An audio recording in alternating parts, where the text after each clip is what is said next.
second. Did you ever think you would make it? I feel I'm supposed I could take sweet victory. I know this life meant for me. Yeah, why would you bet on Goliath when we got Bet David? Valuetainment, giving values contagious. This world of entrepreneurs, we get no value to haters. How they run, homie, look what I become. I'm the one. All right, let's see if this is going to work out or not. Podcast, can you guys hear me? Vinny. I can hear you, Adam, PBD. I can hear you. Okay. All right, what episode is this, Rob? I'm curious. What number are we on? 525. 525. Fantastic. Okay, great. Gang, hope you had a Merry Christmas to everybody out there that's tuning in, to the crazy people that are watching this day after Christmas, to the committed, to those of you that are saying while everybody else is sleeping, I want to find out what's going on in the world, and I want to hang out with these guys. We appreciate you. We hope you had a great Christmas. We hope Santa came through. We hope you, a representative of Santa, came through for your family and friends as well. We had a great time with the family here. There are a lot of things that's going on right now that we're going to talk about on the podcast today. Many different stories. The one story that I'm really excited to go a little bit deeper on is how President-elect Trump is using Panama Canal as a form of a negotiation. And I just love that he's going there. We're going to talk about that. There's a lot of history with Panama Canal. And there is a angle, which I believe is the Carnegie Rockefeller angle, which I'll tell you once we get into that topic. There was a tragic event in New York subway where Governor Hochul comes out. She's like, look, it's safe. Use the subway. You have nothing to worry about. It's great. Boom. Right afterwards, what happens? A man who was asked to leave under Trump, who was let back in under Biden, lights a lady on fire and she dies. And it's just a tragic. We're not going to play the clip. Some of you guys have probably seen it, but we have to definitely talk about what happened there, which we will. Newsom was confronted on the $24 billion missing. You got to see the reaction here. And those of you in California, they did do something good, which is great. There was this two girls that were shoplifting, and they're like, wait a minute, what's the big deal? This is not a felony. And they're in the car, in the cop car, talking to each other. Did they change the law? Is this now a felony? California changed the law, and people who were robbing others are now getting a felony, which is actually a good thing for the state of California. Stephen A. Smith said he regrets his vote for Kamala, okay? And he's saying this while he's negotiating for his contract with Disney and ABC and Bob Iger. Yeah. And I have a point of view. I think I know what's going on. We'll talk about that and we'll play the clip. Anyways, I may be wrong, but I have an idea on what's going on there. We'll see. Don Lemon is going out there interviewing others about the media and all this stuff. He runs into somebody who confronts him, and he doesn't like it, but he still posts it, and you got to respect it. But the reaction to it, it's such great commentary and such a beautiful moment caught on TV. You got to see it. This husband and husband, this gay couple who adopt boys, story comes out. It's such a disturbing story to even talk about that we will go to it later on when we do. You got kids, you can tell them to do earmuffs while we're going through the stories, or maybe even have them listen to it. I would have my older son, 12 and 11-year-old, actually listen to it to see what's going on out there and kind of get their thoughts on it. There was a clip on 60 Minutes with a Mossad agent talking about what they did with pagers, and it's an interesting one to definitely watch.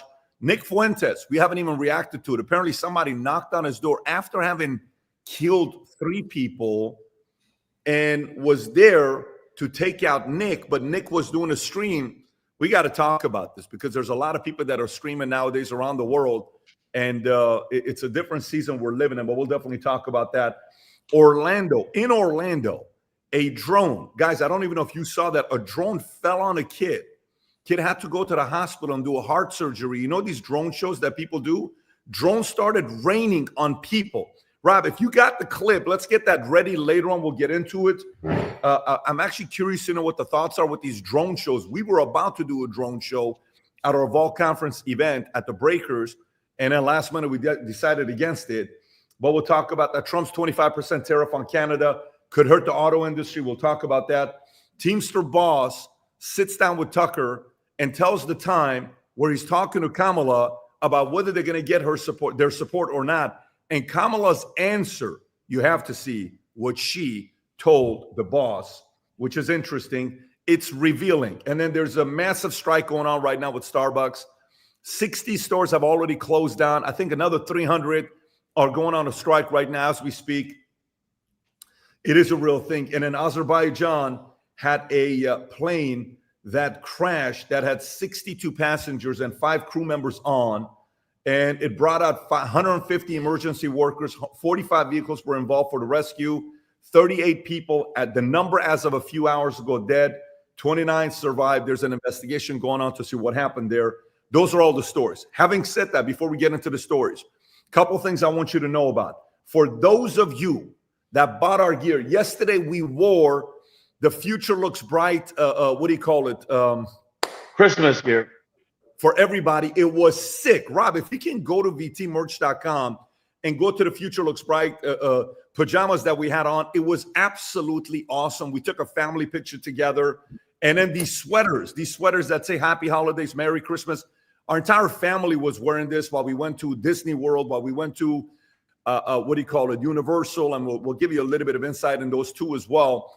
But the pajamas, the Christmas gear, a ton of things that are going on right now is the end of year sale that happens right now, okay? That happens right now, 50% off select items for you to go take advantage of. Some of the items are going to be like, wait a minute, that's 50% off. It's 50% off, but it's only going to last for minutes. It's not going to last a long time. First come, first serve. So for some of you that are wanting to buy gifts, and some of you guys that are the type that are very, very overly prepared, like my wife, go buy this stuff for next year so you're ahead of the game. You'll save yourself 50%. Today is when the wise people spend money. Today is when the wise people go invest and save that 50% for next year. And anybody who places a purchase over $200 gets a $50 gift card. The first 50 that place the order over $200 get a $50 gift card today. So go to vtmerch.com and place your order. I love seeing people around the world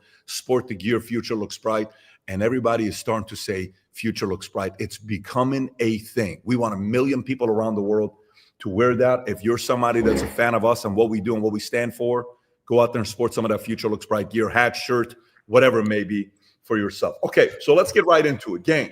Hey, PBD. Yes. Before we get started, you know, I'm going to say one thing. I'm in New York, so I don't want people to hear me. Hey, Merry Christmas, guys. Merry Christmas, okay? I was wearing this shirt, and people got upset. I said, what do you mean? Merry Christmas. I'm Jewish. What are you talking about? No, it's Happy Holidays, sir. Sir, it's Happy Holidays.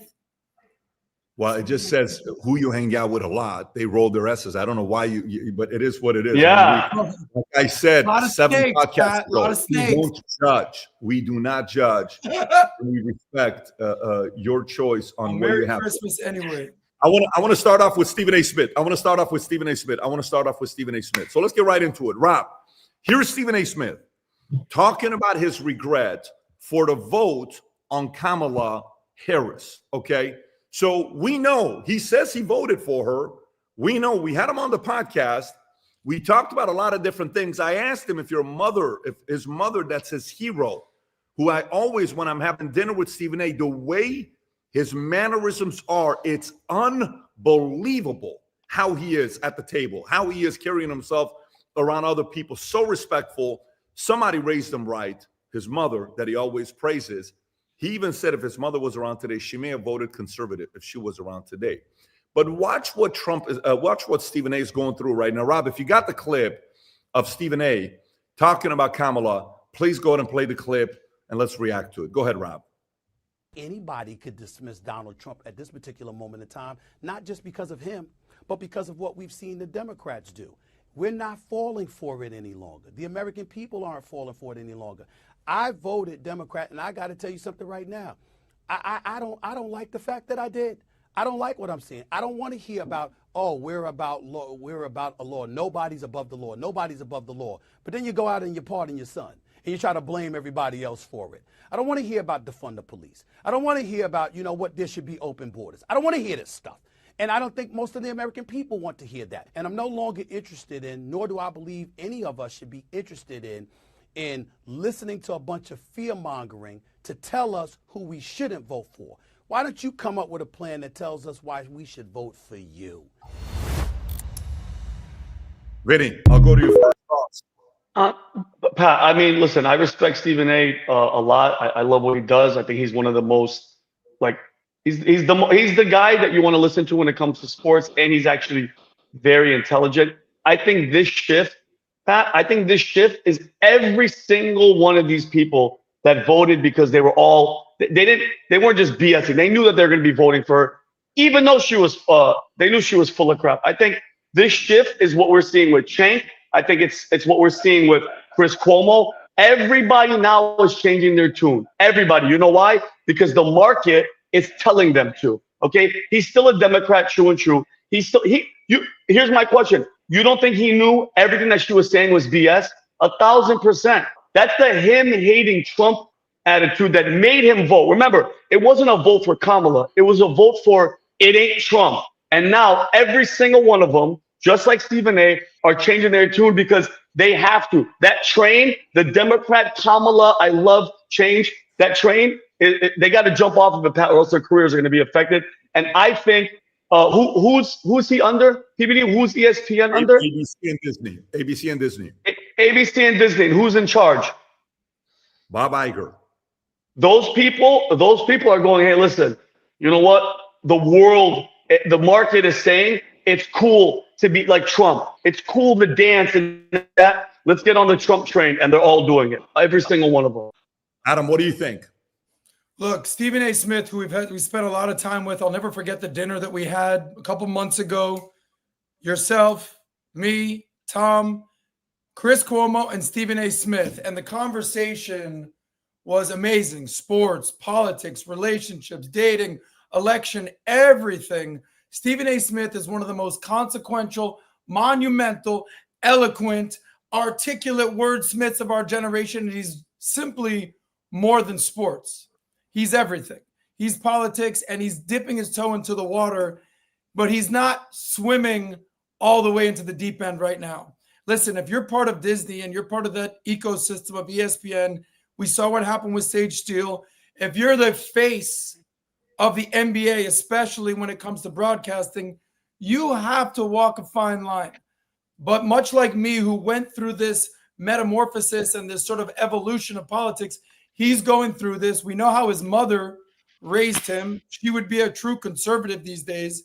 So one thing he said about a week ago, he says, I'm done with the Democrats saying that they have the moral high ground. No. Nobody has the moral high ground. You're going to tell me that you have the moral high ground and you've been wrong on this, and this? I don't think so. Last point. You said this in the chat. Barack Obama. Come on, brah. Has anybody had a worse year than Barack Obama?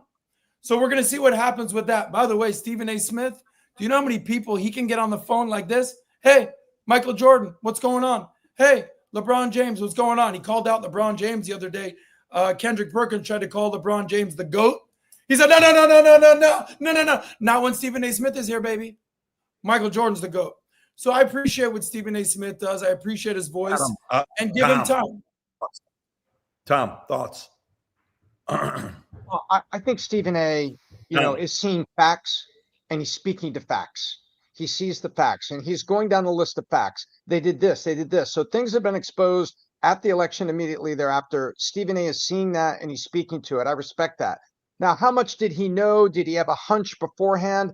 Any reasonable person would have had to have more than a hunch about a lot of things going on. But I respect that Stephen A. has gone on. And what you're seeing is, I think he's upset because there's a degree of embarrassment. They were all asked to use their megaphone, every one of them. And some of them, like Oprah, were paid to use their megaphone. They cashed checks. And now they come out and they're embarrassed. So it wasn't just like I paid you to endorse me. Now you're being embarrassed later. And I know there's a story we're going to cover later about a labor union where it's just shocking. And now they're like, again? And I could see Stephen A. going down his list. He's just like, again, another one. And finally he says, I've had enough. I regret this. So, I don't know if he had a hunch, but I think he's definitely embarrassed. And at least he's going down the list with facts the way Stephen A does. He goes, fact, this guy said this, this guy said this. Vinny, what I are you respect thinking? the When you fact look that like it's you want to fact-based. say something? Well, yeah, but Tom, okay, that's all. You don't believe that Stephen A. this entire time. Tom, he's not dumb. He's educated. He's articulate. He knew this whole time. He's not stupid. This shift isn't because he's finally had an epiphany. These people were all either paid, Tom, just like you said, or they actually believed it. And again, Tom, this is just the hate for Trump, and they were willing to vote for somebody that has radical ideas, has done nothing in the political world. You know what I mean, Pat? I think it's all BS. I think it's all. I want to make it PBD, really can clear. I ask you?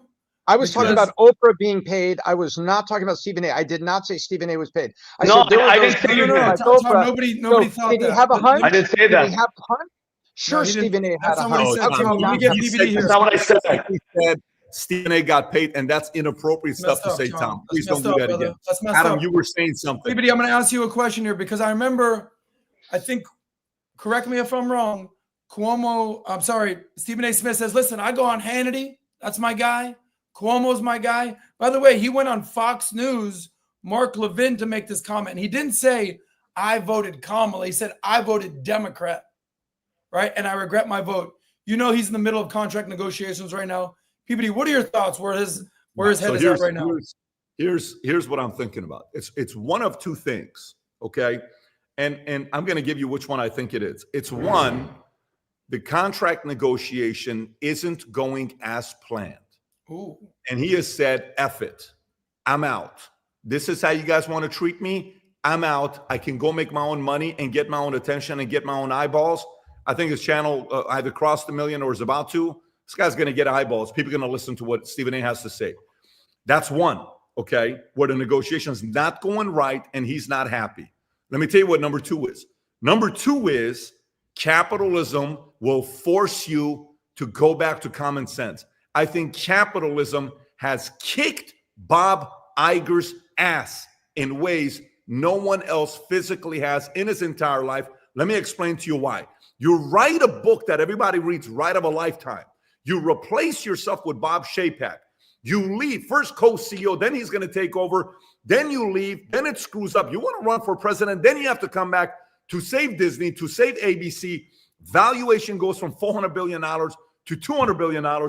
Under your reign, nobody likes what you're doing. You keep producing shitty movies after shitty movies after shitty movies. Yesterday, I went to the theater to watch Sonic 3. And while we're going out there, the commercial for that one movie with that one girl talking about, I don't know what that Disney movie was, where the girl was being woke. What was that one movie with Cinderella? Snow White. Yeah, Snow White is over here. And I Snow just Black. looked at her. I'm like, you destroyed a movie that I will not take my kids to go watch. Then Wicked going to me. And anyways, these are separate topics here. But I think if Bob Iger is the man that I think he is, you cannot take a business and go from being a low-level employee to being a CEO of a $400 billion company by pure luck. And Bob did go on a ride of a lifetime. Bob did negotiate with greats with Steve Jobs. Bob did go out by biggest franchises like Star Wars. Bob did go out there and do a bunch of stuff that others couldn't do. When Steve Jobs didn't want to have anything to do with Disney, Bob is the one that brought Steve Jobs to the table. When there were so many people that didn't want to do anything, this guy's probably one of the best, sit-down guys we've had in the last 30 years. So there's so many good that he's done. But I hope capitalism, every once in a while, you're going to get your ass handed to you, no matter how good you are, all of us in business. You're going to have some public losses. I hope capitalism gets him to realize, I like that Stephen A. is talking the way that he is. I like that Stephen A. is challenging people. I like that he's getting eyeballs. The other day, Stephen A. posted a clip that got 10 million plus views, and it was shared all over the place on X. What about if we leverage this? What about if I pay attention to this? Maybe this is what the American people want. Maybe this is what people are interested in. You know what? What if we bring him in and then we use him to go on The View, to go on everything else, to be a regular? What if we have him to have a multi-talented guy that's doing both ESPN and other shows on ABC? And what if his contract becomes bigger than ABC, bigger than ESPN? It becomes an ABC type of a contract. That widens his reach.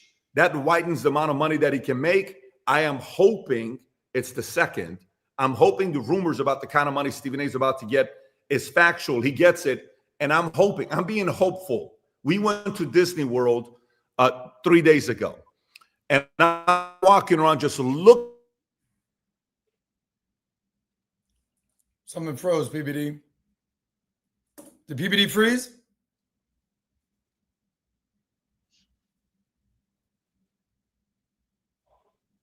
Vinny, can you hear me? Tom, can you hear me? Looks like Pat froze. Pat just jumped off. While Pat comes back, I see the screen is loading. Yeah. I think Pat's absolutely right. He touched on Bob Chapek. I remember when we had to read the book Ride of a Lifetime about Bob Iger, how the mighty have fallen. But Stephen A. Smith, there's a part of what Pat is saying about Bob Iger that is correct. But back to Stephen A. Smith, we know this, and this is my opinion. YouTube money ain't ESPN Disney money as far as the contract goes. Tom, you would know the numbers. You know, I think Pat McAfee signed a contract with ESPN. Right. What was that, Tom? I said, go with what you're saying. You're absolutely right. Pat McAfee's signed a contract, I think $120 million. Stephen A. Smith is sort of in that range. Pat, you're back. PBD, you're back. Can you guys see me or no? So that was you're back. You're good. Off? Yes. Yeah. Okay, so you guys stayed on, but I got cut off. That's we were continuing the conversation. Okay. But now, PBD, now that you're back, I was basically saying that YouTube's great and all, free market's great and all, but YouTube money ain't Disney money, ain't ESPN money. Pat McAfee signed a contract, $120 million over 5 years, whatever it was. I don't know the exact details. Stephen A. Smith, in my opinion, necessary voice. Back to Stephen A. Smith. You know, the market will pay you what you're worth.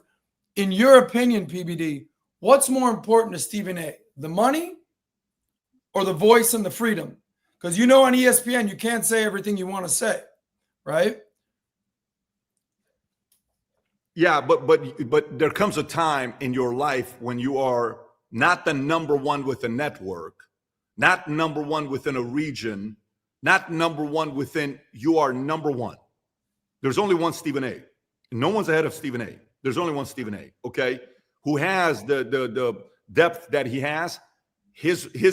If I was representing him, I get to make the asks. That doesn't mean that I have to say yes, but I get to make the asks. And by the way, Stephen A. is not old. He's probably in the best shape he's been in 20 years. He looks incredible. Stephen A. is preparing to go on the next 10-year run. So leverage is on him. Anyways, let's go to the next story here. There you go with Stephen A. Next one. Rob, do you have the clip of Newsom in California? Whichever one you have. If we can go with the $27 billion, $24 billion being confronted to say, hey, what happened to that $24 billion when he's being asked? If you have that clip. So this is the governor of California, the great state of California, which he's destroyed the last 4 years under his reign. He's being asked, what happened for this $24 billion that you asked us taxpayers to fix homelessness? What happened to that money? Here's the exchange. Go ahead, Rob.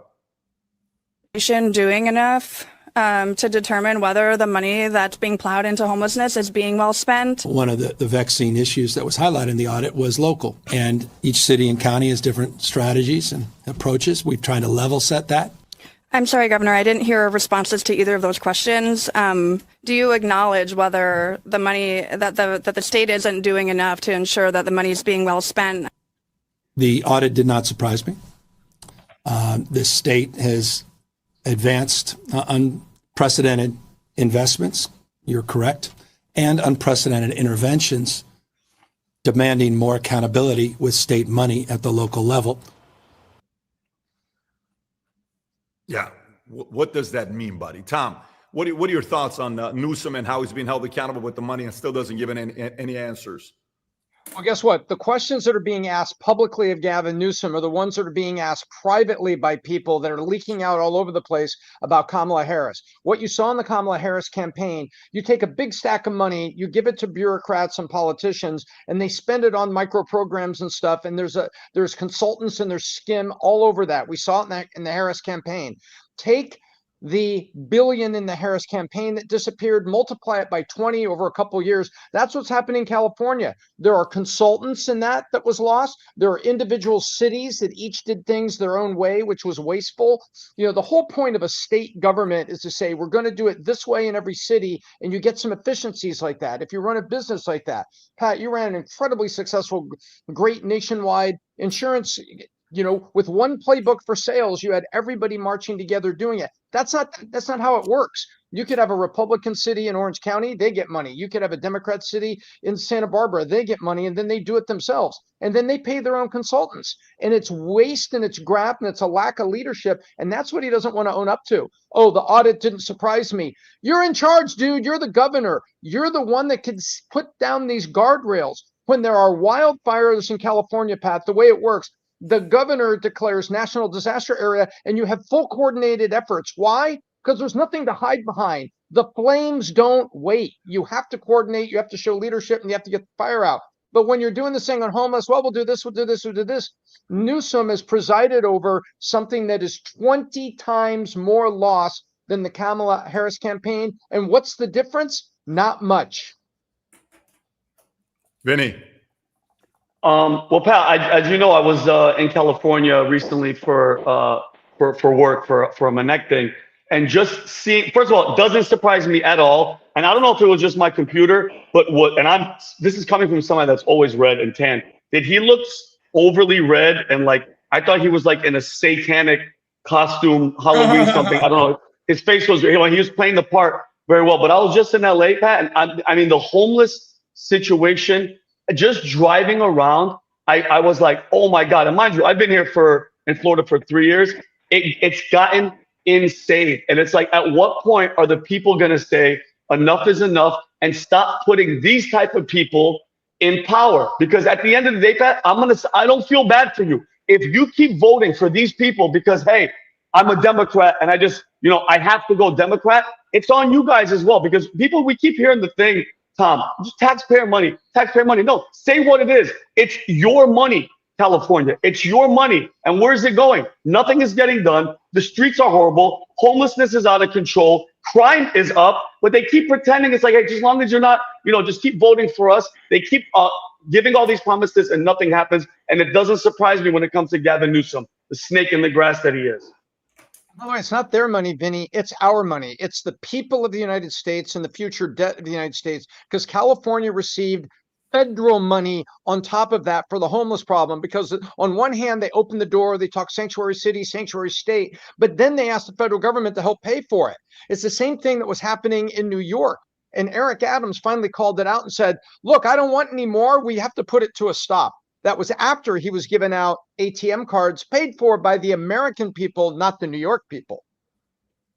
While you're talking, Vinny, I went on, Rob, I'm going to send this to you if you can pull this up. I went on California Homeless Auditor. It's auditor.california.gov. If you can pull up that link, Rob, that link, and go to, because what I want to know is this money that you asked from us that we paid for. Yes. Have you been able to slow down homelessness in the state of California? Because you were able to do it for Xi when he came to San Francisco and clean up the streets. Yeah. So if you could do that, could you have cleaned it up? Rob, if you can just pull up this chart while I'm speaking to show it to the audience.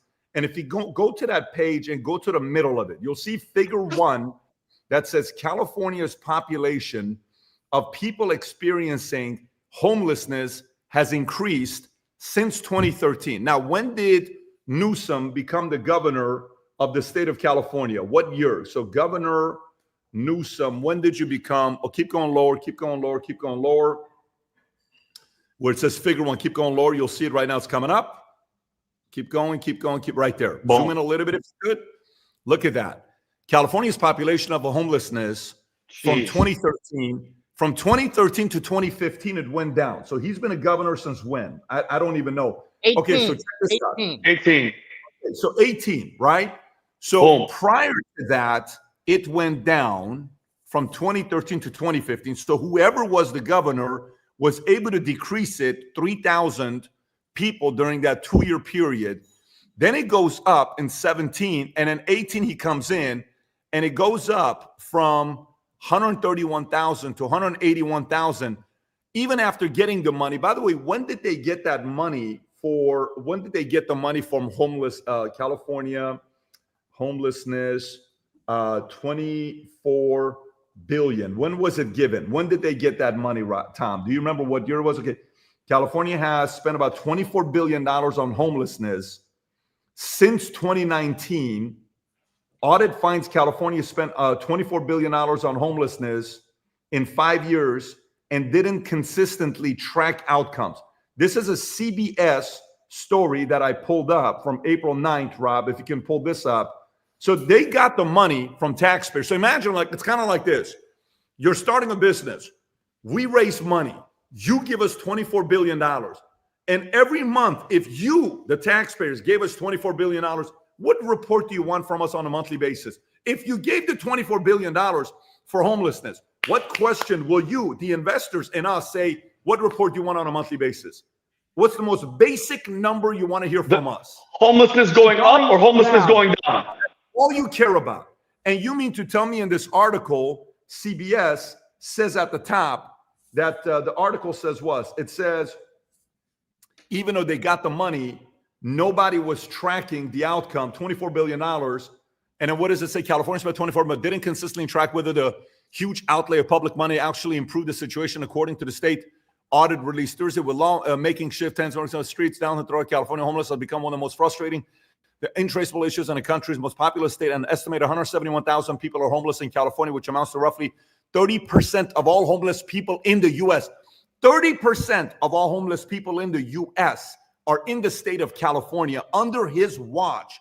Despite this, roughly billions of dollars spent on more than 30 homeless and housing programs during his tenure, 2018, which he came into 2023, California doesn't have reliable data needed to fully understand why the problem didn't improve in many cities. According to the state auditor's report, this report concludes that the state must do more to assess the cost effectiveness of its homelessness problem. The audit analyzed 5 programs that received a combined $13.7 billion in funding. It determined that only 2 of them are likely cost effective, including one that converts hotels and motel rooms into housing and another that provides. This is ridiculous. By the way, 30% of all homeless in the state of California. California population is what? 30 what million? What's California's PBD, I just actually went right there with this. California population is about 39 million. 39 million. 140 million is 11%, yet 30%. Exactly, almost 10%.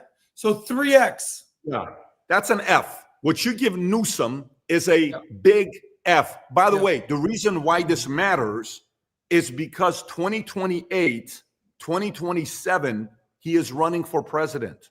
100%. And he has 2 years to clean up this resume before that happens. Now, while we're doing this, let's also give California some credit for making an adjustment on a crime.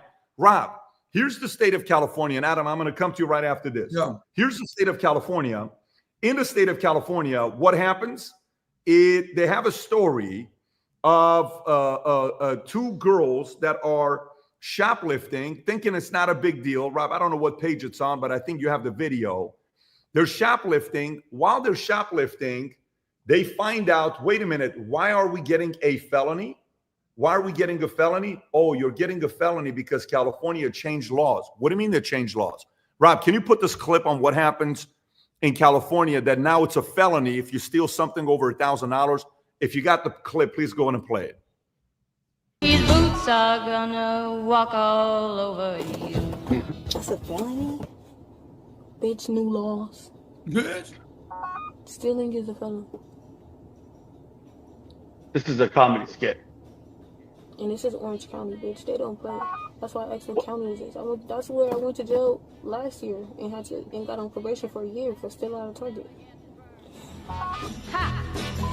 I just found me a brand new car. Music, Rob. Music. We got to be aware of that. So, Rob, can you tell us what happened there with the California story? Maybe give us a quick synopsis of what's going on there so the audience knows. Yeah, Oh, Rob, Can you you're hear me now? echoing. Yeah, there you go. Go for it.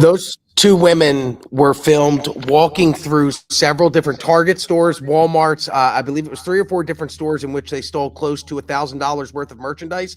That is after they got arrested for stealing from the last store.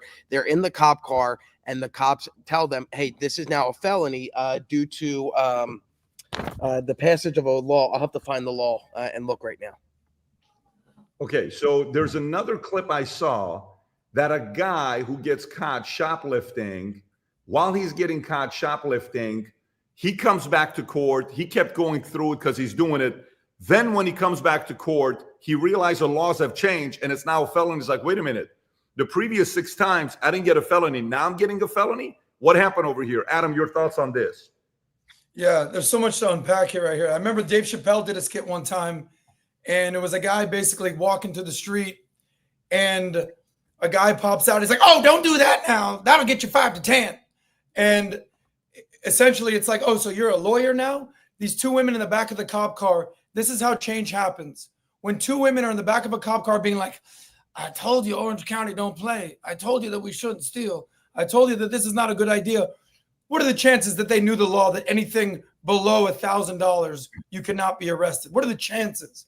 I would say very high. No, PBD, you say this all the time. If California and Texas had a baby, it'd be Florida. The one thing that comes to mind as out of touch, shout out to Hall & Oates, Gavin Newsom, tanned, bronzed, just probably on vacation, talking about, oh my God, we lost how much? How much we lose on homelessness? 1 billion, 5 billion, $24 billion, and the number hasn't gone down. The one thing that comes to mind is the debate between Gavin Newsom and Ron DeSantis, when Ron DeSantis busted out a freaking poop map to basically highlight the shit show that is California. Sorry for my cursing. Whether it's the homelessness, the cost of living, the regulation, the crime. I remember PBD, you did a case example, Disneyland in California versus Disney World in Florida.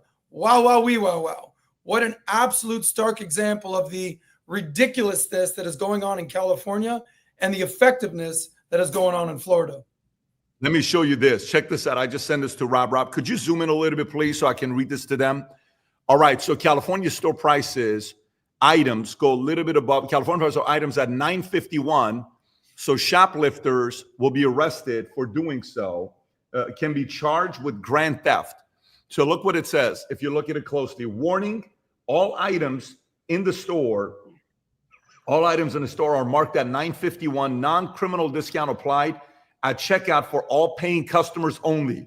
The state of California will prosecute all shoplifters under the California Penal Code of 487 PC. Did you understand what just happened here? Yeah. They priced everything at $951, except when you come to the counter, getting ready to pay, they give a discount to non-criminal discount. That is so, think about what the hell is going on in California, that this is how creative you have to get. So everybody goes to jail. Rob, if you can now play the other clip that was posted by Mario Nafal, not the one that we played with the music in it. This one here will tell you a little bit more about the story of those 2 young girls who are making a mistake. Go ahead and play the clip, Rob. Did you get the clip? I think I texted it to you.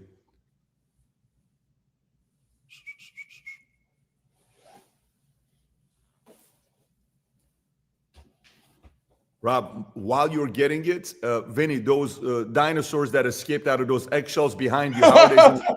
I'm pretty, like, I didn't want to say anything because I'm pretty sure, because I'm not reading the chat at all. I never read the chat, but I'm actually, they don't hear me right now, but they have hatched. All these are, baby dinosaur eggs that have hatched, and they're actually they're in this room watching. But Pat, as he's searching for it, I think this is it. There we go. Go ahead and play the clip. Oh, I got it, Rob. This also has the music? Yeah. Why are they playing this music? One of these days, these boots So- are gonna walk Well, over you. But look, 648. So brazen and casual. They just walk right out.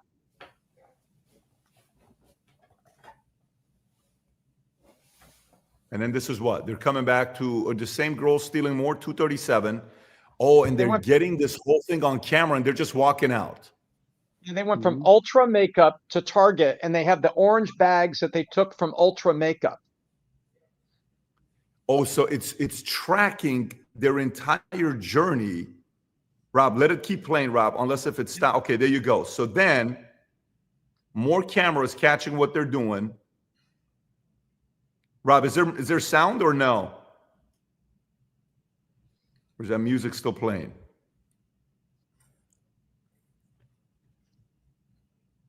Wow. So now they're realizing it's a felony. Yeah. Got it. Yeah. I background real quick on the law, if you want. I have the background on the law.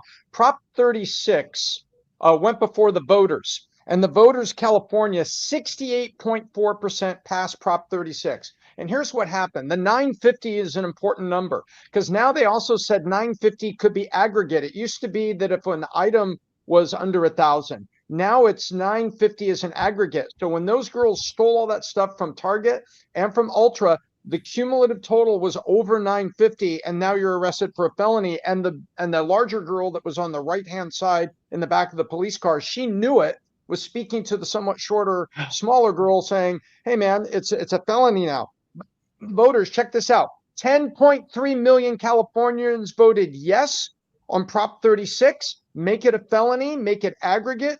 4.7 million, highly concentrated in, hang on, San Francisco, Oakland, Alameda, and Los Angeles counties. Those are people that voted, no, we don't want this law, I don't want this law. But the people have spoken, Pat. This went before the people. They voted Prop 36, and it got passed. And now the teeth of the bill, there it is. Yep, there you go. So it's not just drug, it was cumulative shoplifting. I freaking love that. I love that. By the way, leave it to business owners to come up with a creative way to protect their business from losses. Of course, they're going to put every item in the stores worth $951. Yep. I'm supposed to pay a bunch of people's salaries. I can't stay in business if people keep stealing from me and the government doesn't protect me. And you take the sides of the people that are stealing from me. That doesn't make any sense for business. Why would anybody want to start a business in the state of California if you're going to protect thieves over the business owner that creates jobs? How does that make any sense? Vinny, final thoughts, and then we'll go to the next story. Yeah, and I could have a short clip, PBD, that I want Rob to cue up of how entitled these thieves are, okay? It's a couple of girls at CVS leaving. The guy locks the door, and she threatens to call the police on him for not letting her steal. Rob, whenever you have it, I'm dead. Play this clip. Play this clip of them getting caught. Go ahead. There's no music. Play this. Put the volume up. Let's put that down. Watch this. Open the door. Look at how funny she is. All right. Watch. Yeah, put that down. Okay. This is security. Go ahead, put it over there. You have activated our don't touch me. You don't have the right to touch me. No, not all my kids. I'm Put my kids away. Call them. Call them. You can't touch me though. Call them then. Look, she wants to call the police. You can't touch me though. Whoa. Good. Put that down. Come on, y'all just Look, okay, and that's okay. So, and Pat, here's what it is. Am I the only one that's losing my mind that we have to make crime, like something illegal, actually illegal again? I don't get it. You're stealing, which is a crime. You should go to jail. There has to be a monetary limit to what you're stealing. It's like the border. When we have illegal immigration and these illegals, and we're going to get to them, are coming in. You know what it is, Vinny, while you're saying this, like, here's my question to anybody that's watching that, the behavior you just witnessed right now with those young girls, to anybody that's a parent, if your younger daughter did that to you, what happens to your blood? If your younger daughter takes your makeup out of your bag, you know the relationship between a mom and a daughter, when a daughter always takes the makeup out, and what happens to mom? Don't touch my makeup. How do you feel when your daughter touches your makeup and she takes your makeup out of your bag? I'm curious. Now, listen, if your son takes your makeup out of your bag, it's a different feeling. But if your daughter takes your makeup out of your bag, it's a different feeling. But how do you feel about it? How do you feel about it? They entitled? Mom, leave me alone, Mom. You can't do anything. I'm just putting a little bit of makeup on. What's wrong with you? How do you think these guys feel when somebody's robbing and a guy can't even call the cops on them, they're going to call the cops on them. This is why Stephen A. Smith sounded the way she did. This is why Elon Musk was a former Democrat, left the party. This is why Joe Rogan was a former Democrat, left the party. This is why Tulsi Gabbard left the party. This is why Bobby Kennedy endorsed Trump. This is why Joe Manchin, a story just came out, Rob. I don't know what page it's on. A story comes out with Joe Manchin saying the fact that, I have it somewhere in here, Joe Manchin, right, says Warren's Democratic Party is toxic as he steps down from the U.S. Senate. Wait, what? Joe Manchin says what? Joe Manchin says the Democratic Party is so toxic that he is stepping down. Why? Because bad policies have consequences. This is a story from The Guardian. Stepping down after 15 years as a U.S. Senate, criticized the Democratic Party as toxic and accused progressiveness of dictating how Americans should live. He argued the party had shifted from focusing on issues like good job, good pay, to sensitive social issues, including LGBTQ rights, on Kamala Harris's loss to Donald Trump. He said, if you try to be somebody you're not, it's hard. And added, every red-blooded American should want your president to succeed. Manchin called for a centrist third party, saying the centrist moderate vote decides who's going to be the president of the United States. And when they get here, they don't govern that way. If the center had a voice and had a party, that would be something. He criticized both Democrats and Republicans as too extreme, stating Democrats want to ban guns while Republicans say let anybody have anything they want. That's Joe Manchin for you. So that's another person you lost. This guy was a guy that was a reasonable guy. This guy was a guy that had good ideas. Now you lost him as well. Bad policies. They're experiencing a massive exodus. Tom. And by the way, consequences. You said the word consequences. What we don't see is regular citizens are suffering consequences too. In San Francisco, in January of 2022, there were 21 CVSs. We just saw the video. That was a CVS pharmacy just getting blatantly ripped off. January 2024, they were down to 12 CVSs in San Francisco, and I believe right now they are down to 9. There are 9 CVSs in the city of San Francisco, and most of those are in the more wealthy areas, such as the Marina District. And so the consequences also on the people. So when the government thinks that they're winning votes from these people, they're really screwing other people, like older people and folks that are living in areas that need a CVS there so they can get services.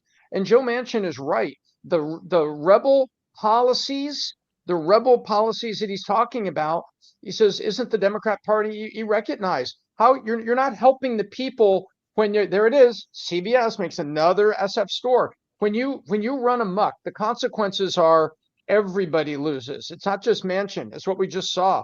Regular people now can't have less convenience getting to a CVS to go get the basic things that they need. Pat, I know we want to get up the topic, Pat, but can I ask you guys a question? What made California make that decision? What was it? Post George Floyd riots, everything, defund the police. What was this? A tactic to get the black vote? Or I don't know. What was the shift to be like, hey, if anybody's stealing, if anybody's doing this, if you're rioting in the street, if you're burning down business, it's okay. These are peaceful protests. What was that shift, Tom? When did that happen? Because I have a feeling that it was during that. You're asking a great question. It's the word decriminalization. They talk about decriminalize marijuana, decriminalize possession, of a certain amount of marijuana, keep the penalties for distribution. There's a slippery slope when you start decriminalizing. Then they say, well, we're all clogged up with all these $500 shoplifting things, and businesses have insurance. Remember, these are liberal, far left Democrats talking. So maybe we should decriminalize shoplifting. We'll make it under $1,000. That's what they did. That's what happened. The number of break-ins, you can go Google it and say break-ins for auto theft break-ins, people stealing backpacks. If that backpack had a basic laptop that was worth less than $1,000, they were selling it at pawn shops for $200, making $200 on that. But it was a non-criminalized offense because what they stole was worth less than $1,000.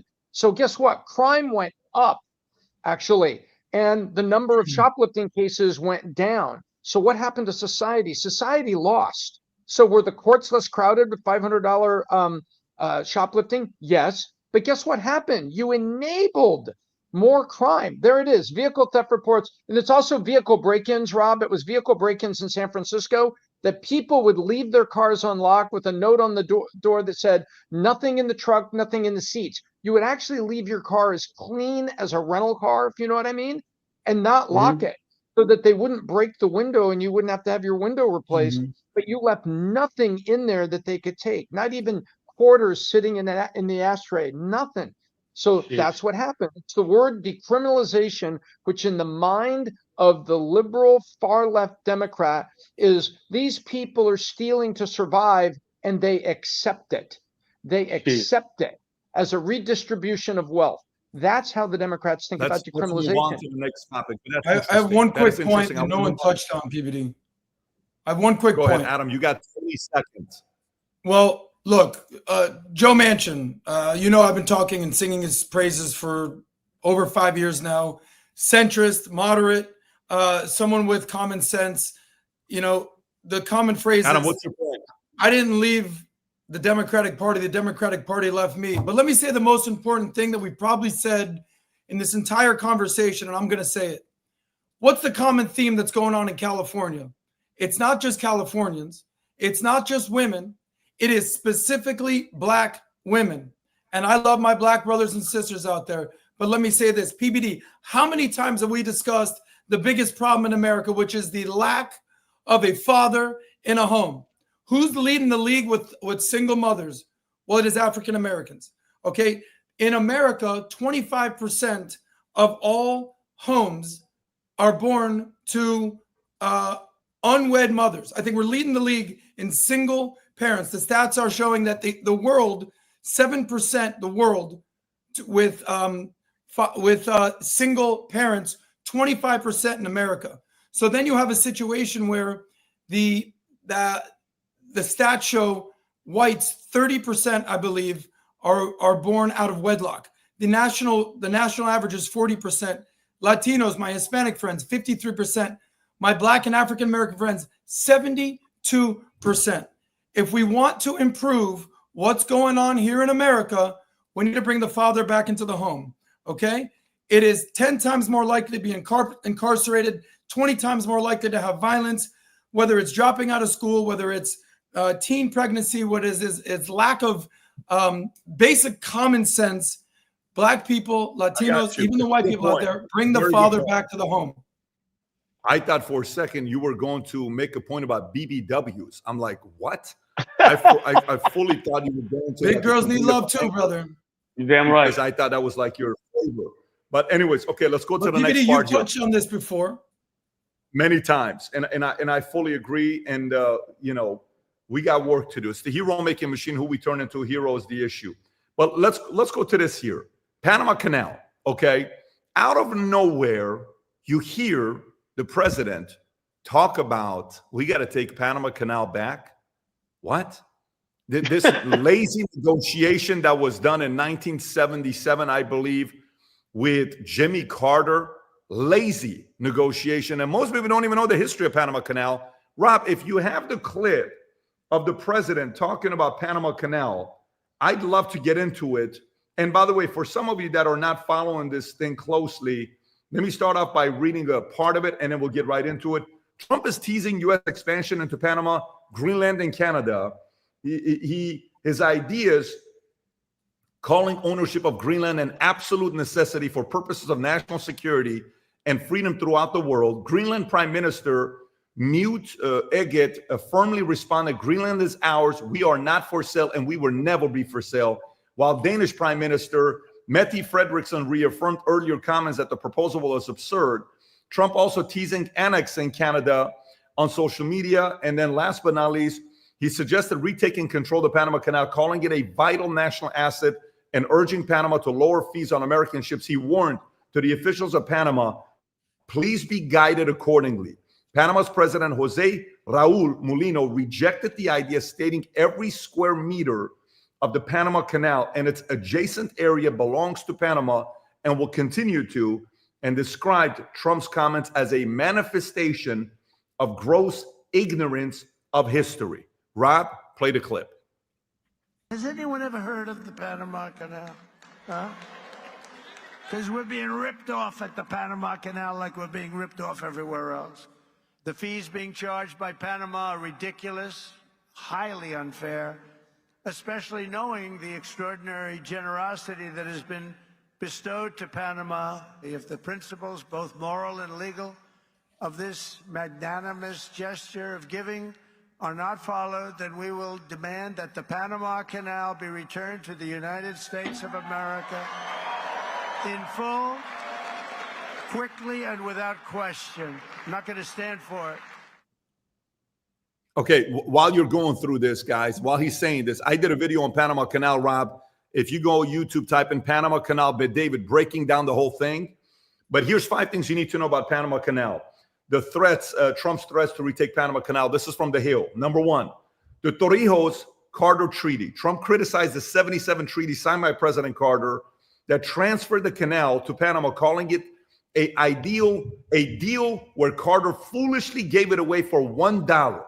And Panamanian President Jose Raul Mulino countered the sovereignty and independence of our country are not negotiable, adding that the canal rates are fair and based on market conditions. That's 1. 2, flare up with an ally. Trump's threats to retake Panama Canal strain ties with Panama, a U.S. ally. Mulino declared every square meter. We read that. 3, Panama's management of the canal. Trump called the canal's turnover a magnanimous gesture, implied undue Chinese influence. The canal has no control, direct or indirect, from China, Mulino says.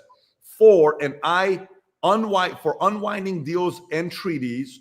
And then last but not least, 5, part of a broader territorial fixation of him talking about this. By the way, I have a whole thing I want to get into with this, but Tom, I'll go to you first. So Jimmy Carter was trying to make the United States look less like an imperial power. What does imperial mean? Well, it's like the U.S. in Puerto Rico. It's like the French in Algiers and Morocco, where the large established countries had established beachheads and influence over foreign countries. And Carter was on this human rights campaign, which largely failed. Good heart and a right position, but he didn't get it done. He didn't want us to look so imperial. And he thought, wow, one of the ways we can do this is give Panama the canal back. But we have to remember what happened. In the name of Western trade, the United States built that canal. The U.S. built it, and was Vietnam a terrible war? And I believe the number was 55 to 57,000 men died in Vietnam. 75% of that number died building the Panama Canal. Malaria, disease, things we didn't have that really our arms around preparing these workers for down there in these tropical regions, and disease went around and it was terrible. So it was, I think it was south of 40,000, but more than 35,000 people died there. So we're looking at it. We built this to facilitate trade. One of the things that Carter did was Panama asked him, history, and no one wants to talk about this in mainstream media. They said, who's going to help defend it? Because we were all worried about this, about communism and militarized communism in Central America at the time. We were worried about it. Reagan would come in and get after it in Central America on the communists. We were worried about communists closing the canal to international trade. So we said, hey, part of giving it back to you for $1, we did the Neutrality Act. The canal will be neutral, but who will be the cops? And who will pay for the cops? Estados Unidos. We paid for the cops. We said, love your Spanish, Tom. Love your Spanish. We will pay for the cop. We will be the cops. We will do military. We'll do security. We will not allow insurgencies. We will defend the canal. So we took on the full expense of it. When Panama in the 90s couldn't afford certain maintenance on these things, they're called locks, where the ships go in, they raise the water, and they close these things called locks. Guess who paid for that? We appropriated. So we have been maintaining, we built it. We've been doing maintenance. We've been protecting it with our military guys against this. And so now what Trump is saying, the mainstream media doesn't want to talk about because it's bad orange man all over again. He's saying, we're going to take it back and we're going to protect it from China or anybody else that wants to influence and potentially close it or influence it. And by the way, it's 40 years behind in certain repairs. 40 freaking years. So it also needs work. So it keeps and stays open. So, everybody wants to say, oh, Trump's doing this and that. No, he's actually trying to protect the business interests of many people. All the Caribbean nations that are doing business of import, export, they get it through there. Food, all kinds of stuff go there. So everybody wants to jump on Trump for this, but the truth is much deeper. Let me tell you this. This has actually become my top 5 things he's working on. Stop it. Long term. Let me tell you why. And I'm going to break it down for you so you understand what is going on here. And I think it's brilliant. So if you think about in the 1600s, they said it'd be great. Rob, if you can show the map, just show the world map of U.S. and South Central America. If you can show that, and we can look at Panama for people to realize the magnitude of this and why this has to do with China. It is so important. It is so important. I've been to Panama and I've watched the canal, because when you go there, I stayed at the Hard Rock, which is an hour away from the canal. If you zoom in, go to Panama map, type in Panama map at the top, just Panama country map. Zoom in right there. If you can go there, you can have, okay, so check this out. Panama Canal right there. Zoom in, that's the canal that they built, okay? If you can zoom out on the map, if you can't go through there, okay, now if you can go to the Central America map, go to Central America map, watch this here. Go on the one, on the second one that's, you know what, if you can go back a little bit, Rob, go back a little bit. Actually, just go to the world map. Just go to the world map if you can have that, because it's so important to understand the power of this. The one on the left, and click on it again. The map gets zoomed in even more.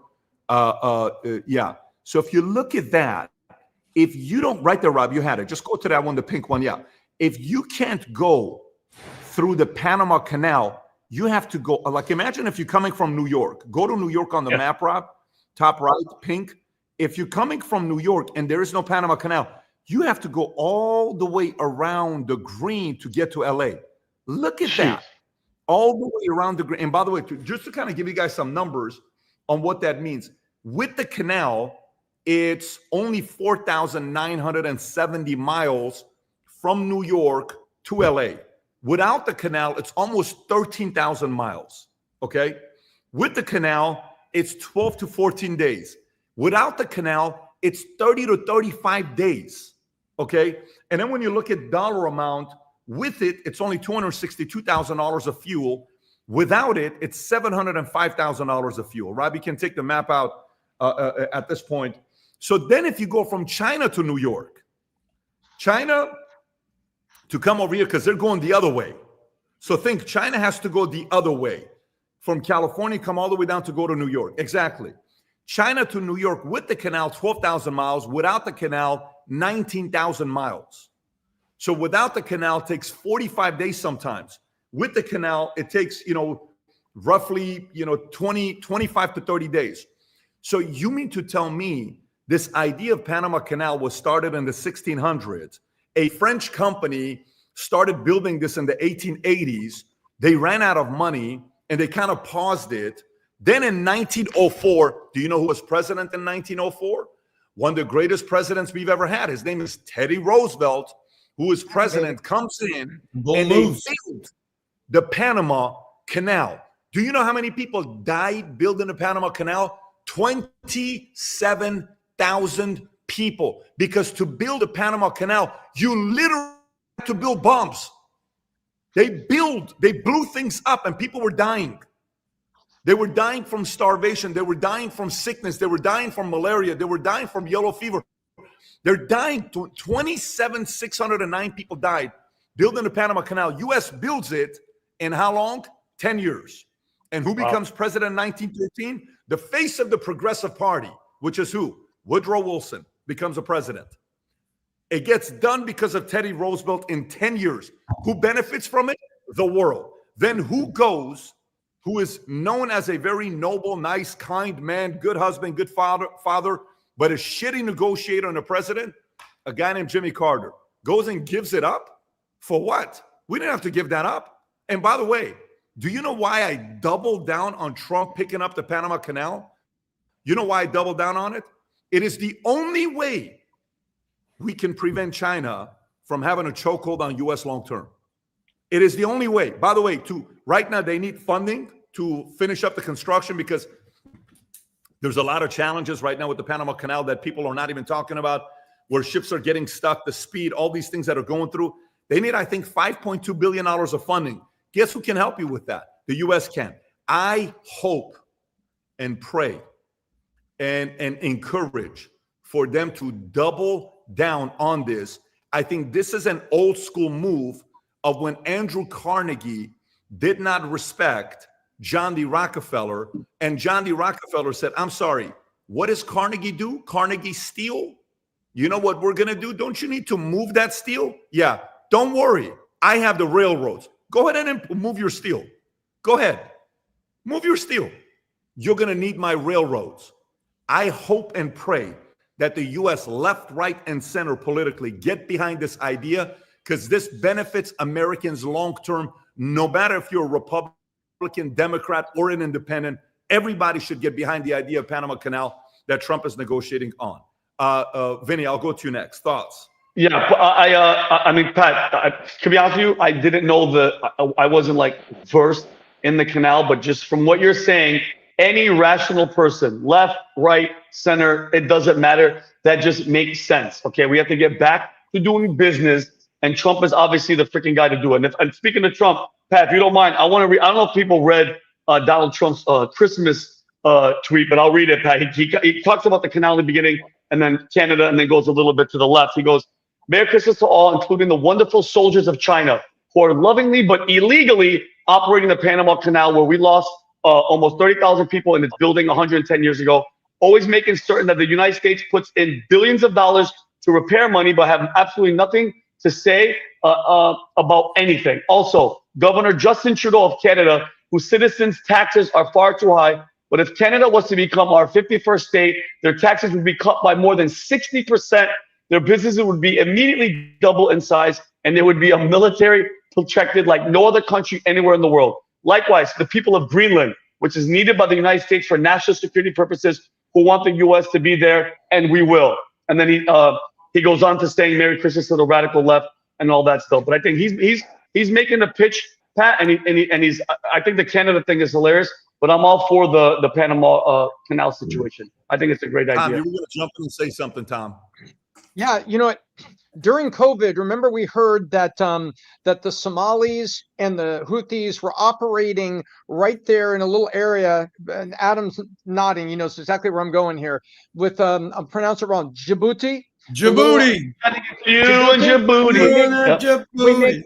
We make jokes about how it's pronounced, but that is the pinch point where container ships go up there to go through the other canal that enables low-cost transport, the Suez Canal. The Panama and the Suez Canal are the two most critical canals. See the pinch point right there? That's where the Houthi rebels and the the Somali-enabled rebels were there. And if you expand that, go right up there, go up north of that a little bit, you are going to find the Suez Canal. See, it widens up there, but you see that pinch point?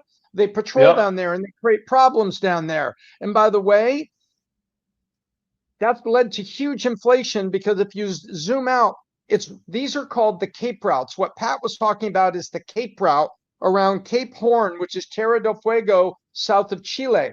And there's also the other Cape route known as Cape of Good Hope, which is in South Africa.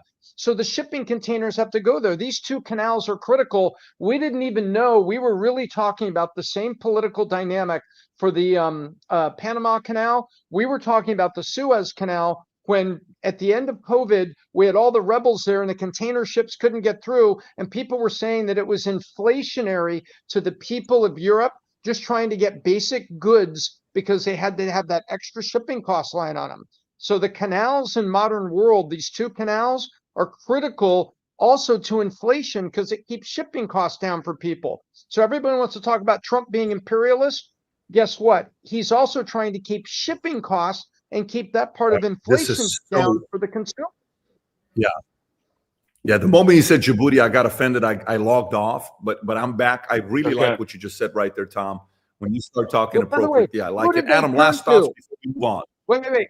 Who did they turn to help them knock down the Somali pirates? I The have U.S. as a Navy. married man, I'm not interested in a Djibouti turning around. I'm not turning into anybody, Tom.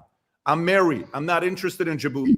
But Adam, My please, point is, I'm trying to stay civil they here. also Adam, wanted finish us your to be the thoughts. cop, and we were helping the world and the Tom. Suez Canal stay open. Tom, he's trying to get to Adam and Djibouti. Go ahead. You and Djibouti's, Tom. God. Yeah.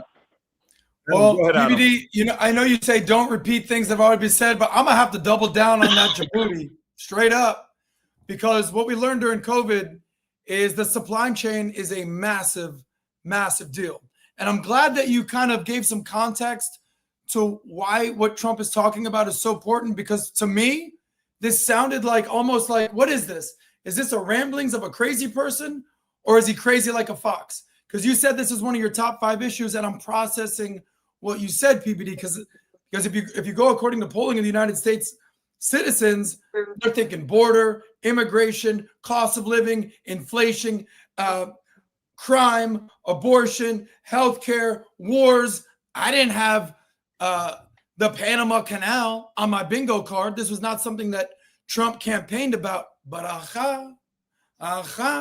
if it comes down to the supply chain and fair trade and free trade and China and Djibouti, it's starting to make a lot more sense now. So PBD, let me ask you a question.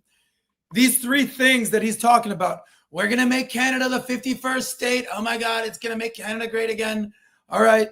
Greenland, where the hell did this come from? We talked about it, I believe, in 2019. He tried to buy Greenland. They said they're not for sale. And this Panama Canal thing, which you've touched on before, if you can lay out likely, somewhat likely, least likely of those 3 things, where would you put it? Panama Canal, buying Greenland, and having Canada be the 51st state. What would you say, PBD? Exactly in the order you put it. Yeah, I thought so. Panama, Greenland, Canada. And by the way, right. I think the rest of the world outside of BRICS should support U.S. owning Panama Canal. Tell us why. The rest of the world, it's going to benefit. Look, if right now, whose ideas and method of running the world do you trust? China, oh my goodness, or U.S.? U.S., obviously. Both of them can be criticized, but at least when we argue publicly. Everybody knows our drama. Nobody knows China's drama. We're Good not point. in China. YouTube's not in China. Facebook's not in China. There's no free press in China. We don't know what the hell they're doing in China. Everybody knows our drama. Imagine remember the Truman Show with the one comedian or whatever? Jim Carrey. Yeah, the Truman Show. Guess what? That show is about showing someone's personal life. U.S. is the Truman Show. Everybody sees our drama. So who would you rather have control Panama Canal? Us right now. Imagine if Panama Canal, do you not think Trump behind closed doors is thinking that China is planning on funding Panama Canal to take control? By the way, U.S., if China ends up taking control of Panama, you're screwed. Let me say this again to you. If China takes control of Panama Canal, you are screwed. Are you watching? Everybody in U.S. is screwed if China takes control of Panama Canal. This is not even a joke, because imagine, so now play the card of tariffs. Hey, China, if you do this, we're going to put tariffs on you. Oh, go ahead. If you do that, I'm shutting down any exports from Panama to U.S. for the next 30 days. Go ahead and put the tariffs on me, U.S. You lose your tariff card. The only way your tariff card has power is if U.S. owns Panama.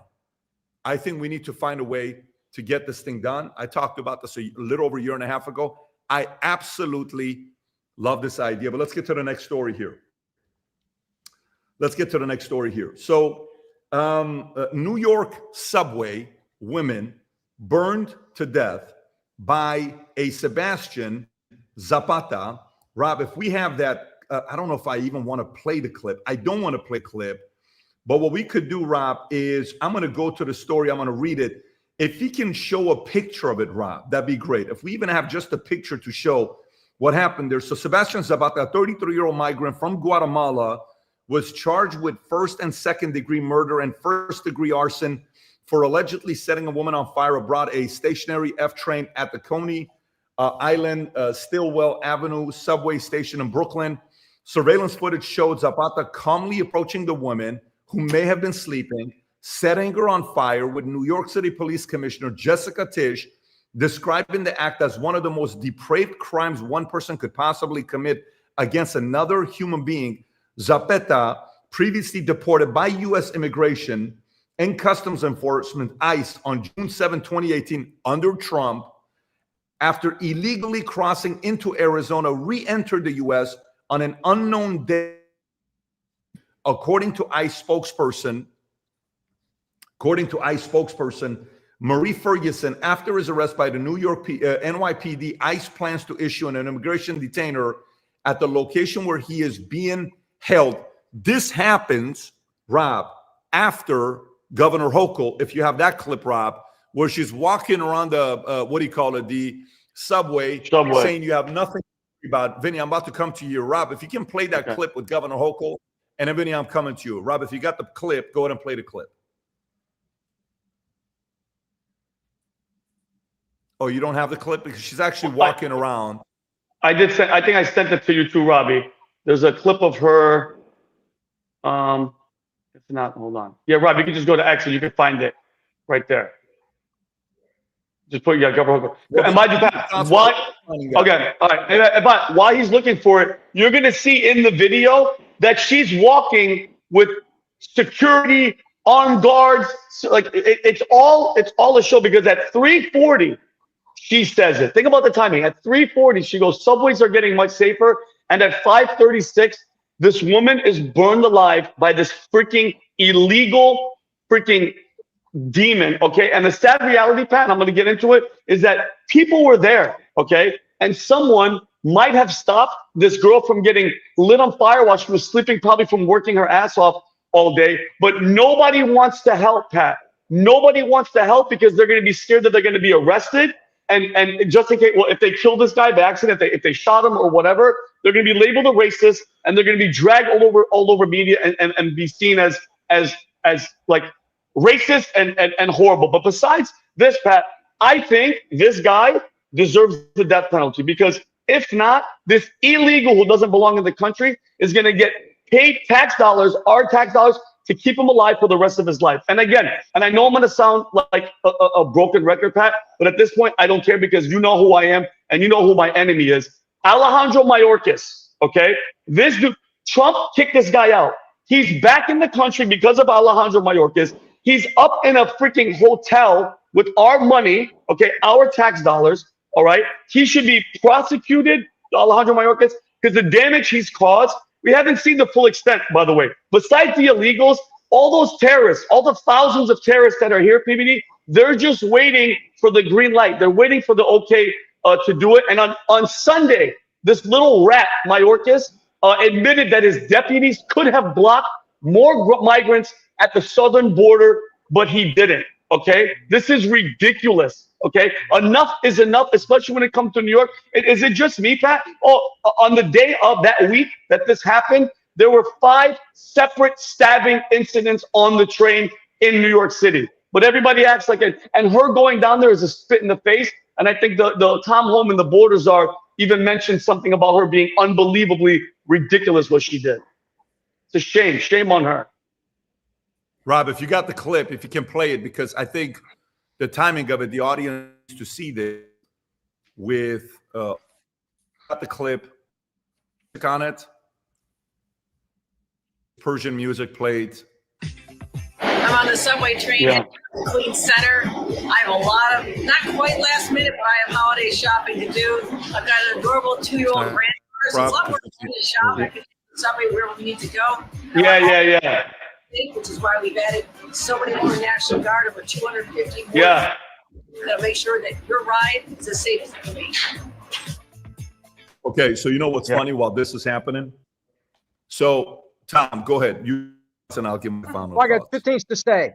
If you've got the National Guard helping you do anything, that means you have failed as a governor, because it means your state and local law enforcement are insufficient or improperly trained or constrained because you won't let them do certain things. So you get the National Guard when the problem is bigger than you can handle.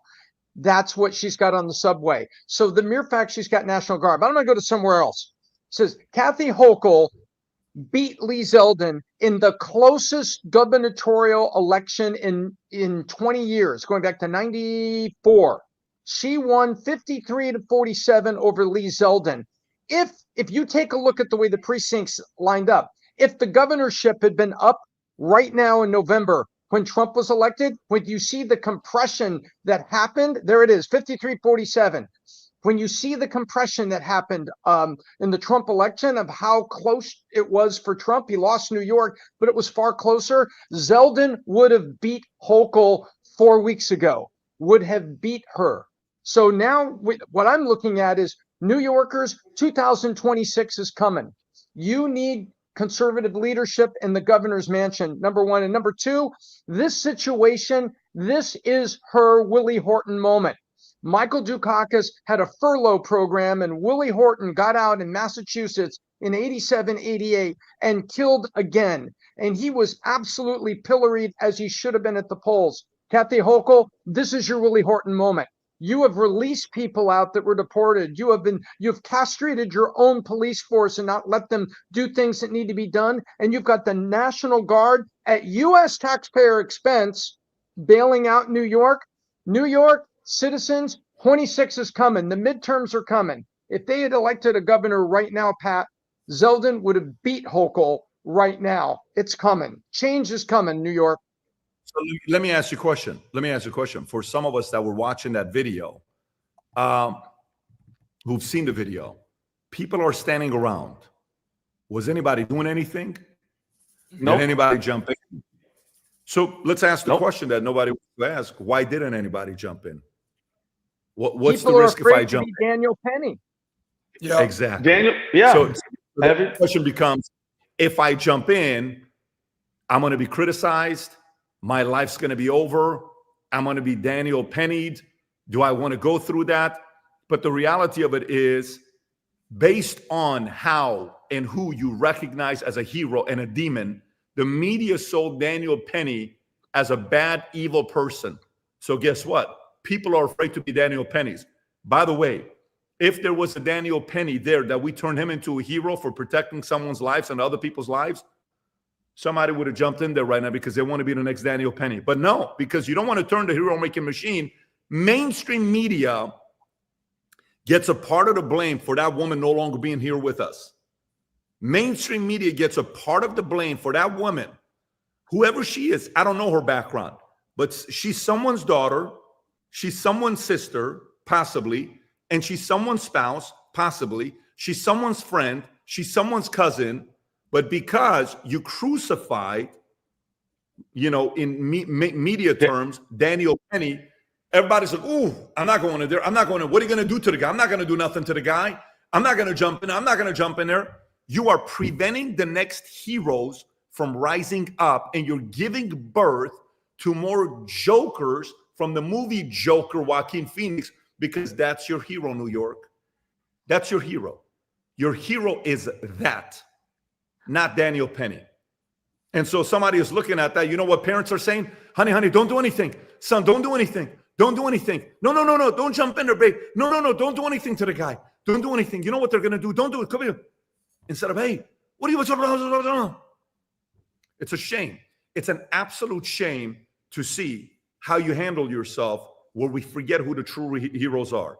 Adam, final thoughts before we go to the next story. Yeah, I'm in here in New York as we speak. I was on the subway 2 days ago, coming in and out of the city.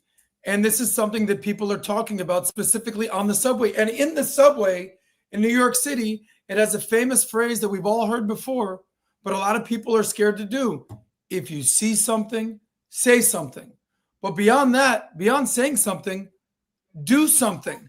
Here's this absolute lunatic who was already deported, right? Guatemalan immigrant, thrown out. Allegedly, he was living in a shelter on drugs, drinking, and he would actually lose his mind, people are saying. Goes up to a woman, apparently Allegedly, she was homeless, sleeping on the subway card, and nobody did anything. And they're calling it, like you said, PBD, the Daniel Penny effect. The Marine veteran who stepped up as a hero, you talked about the hero-making machine, who saved how many people's lives? Who knew?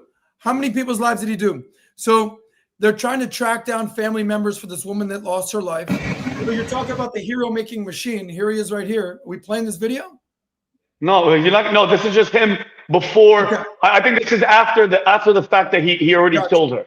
So you talk about the hero-making machine, PBD. Daniel Penny, by the way, completely innocent after his day in court, but a lot of people saw what he went through, dragged into court, criticized, taken months, if not years of his life away to basically be set free. Meanwhile, juxtapose that with the same thing going on in New York City with this guy who's the darling of the left. What's his name? Luigi Mangione.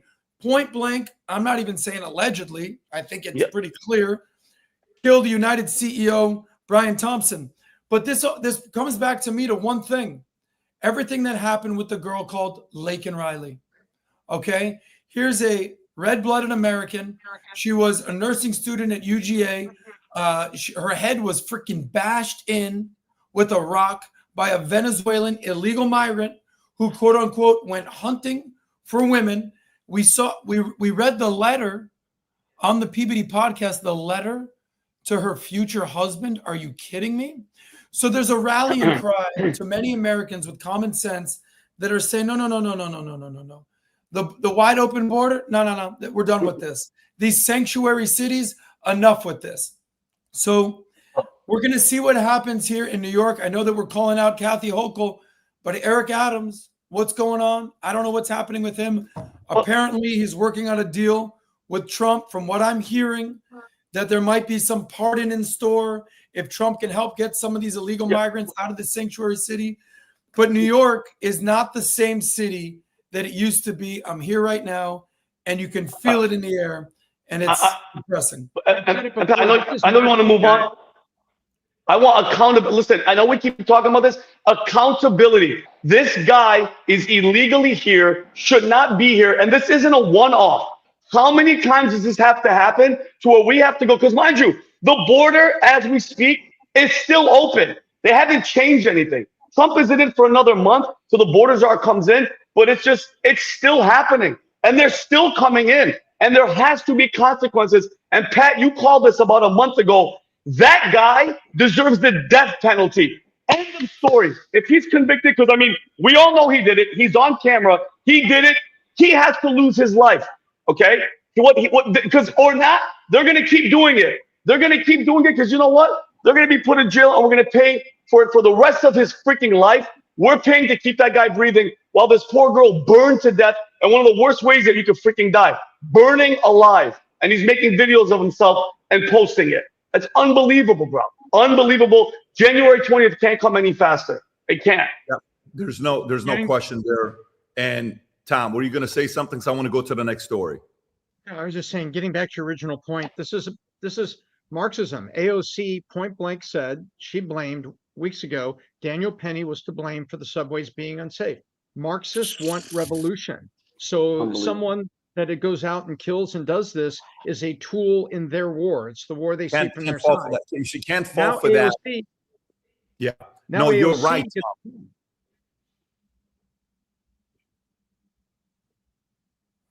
Go ahead. AOC gets cornered 2 days ago, and her security detail whisked her away. She did not answer the question. You said Daniel Penny makes the subways more unsafe. What about this woman that just burned? No one jumped in. She didn't answer the question. She was whisked away by her security. So she's been confronted twice that I have seen by independent journalists that are trying to get a comment from her on the burning. She won't talk about it. After weeks ago, she point blank said Daniel Penny is making things more unsafe. Is this it, Rob? Ocasio-Cortez, so your district is really suffering under the pressure of the border crisis. Thank you. Why are? I'm sorry. Trying to get through the tour, man. Don't touch me.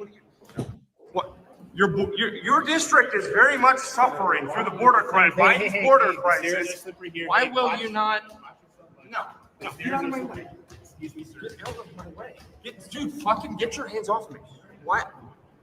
Dude, go down the stairs, man. Relax. Stop touching me. Stop touching me. Sir, Yeah. Are you talking to the pause it, about? Yeah. No, not a care in the world, Pat. Not a freaking care in the freaking world. Let's go to the next topic. Go to the next topic. Next topic I want to go to is Don Lemon is interviewing somebody on the street, okay? And they're going back and forth about how much mainstream media this guy consumes. And he says nothing. This African-American, astute, great communicator, having a very respectful exchange with Don Lemon. And here what ends up happening. I think this is phenomenal. More and more Americans are starting to sound like this. Rob, if you can play this clip, that'd be great. Who is the real president-elect, do you think?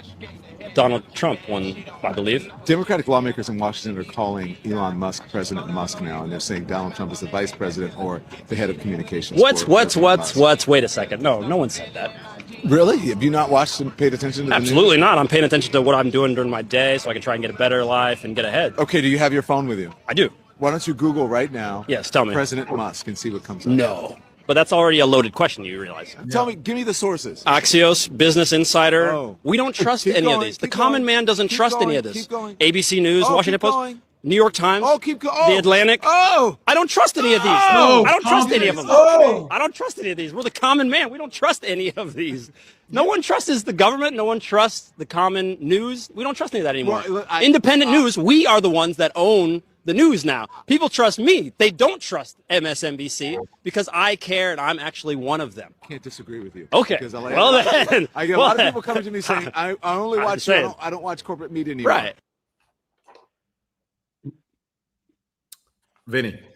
I think, dude, for a second, I thought Don Lemon just got pissed off because he was trying to holler at the guy.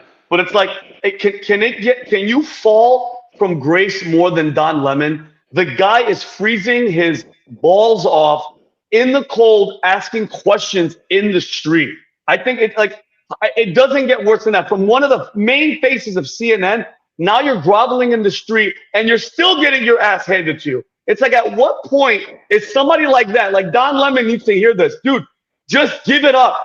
Just stop what you're doing. You're rich. You're married. Grab your husband. Go skip into the freaking sunset because it's over. And the fact that he's in the street, I do respect that. You said that he's actually posting it to showing his ignorance, but it's over. Mainstream media is over, but these little people are just hanging on and grasping on because Don Lemon still wants to be on television. He still wants to be relevant, but Don, it's over. And I'm sorry, if you were trying to holler at the guy, he didn't want you. I think it's pretty obvious.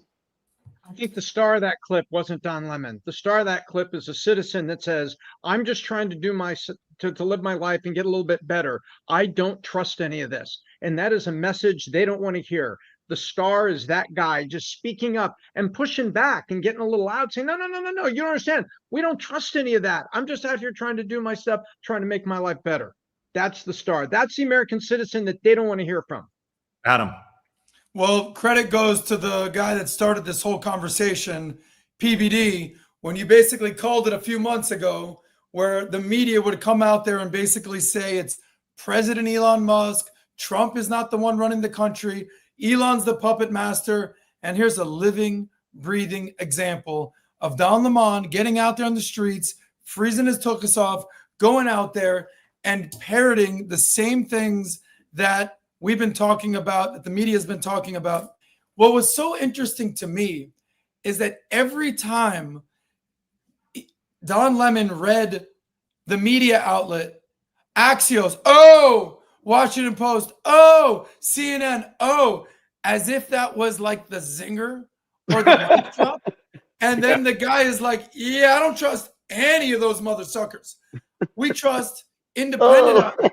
We trust citizen journalism. We trust podcasters. And oh, here's some data for you. The trust in media is at an all-time low, 31%.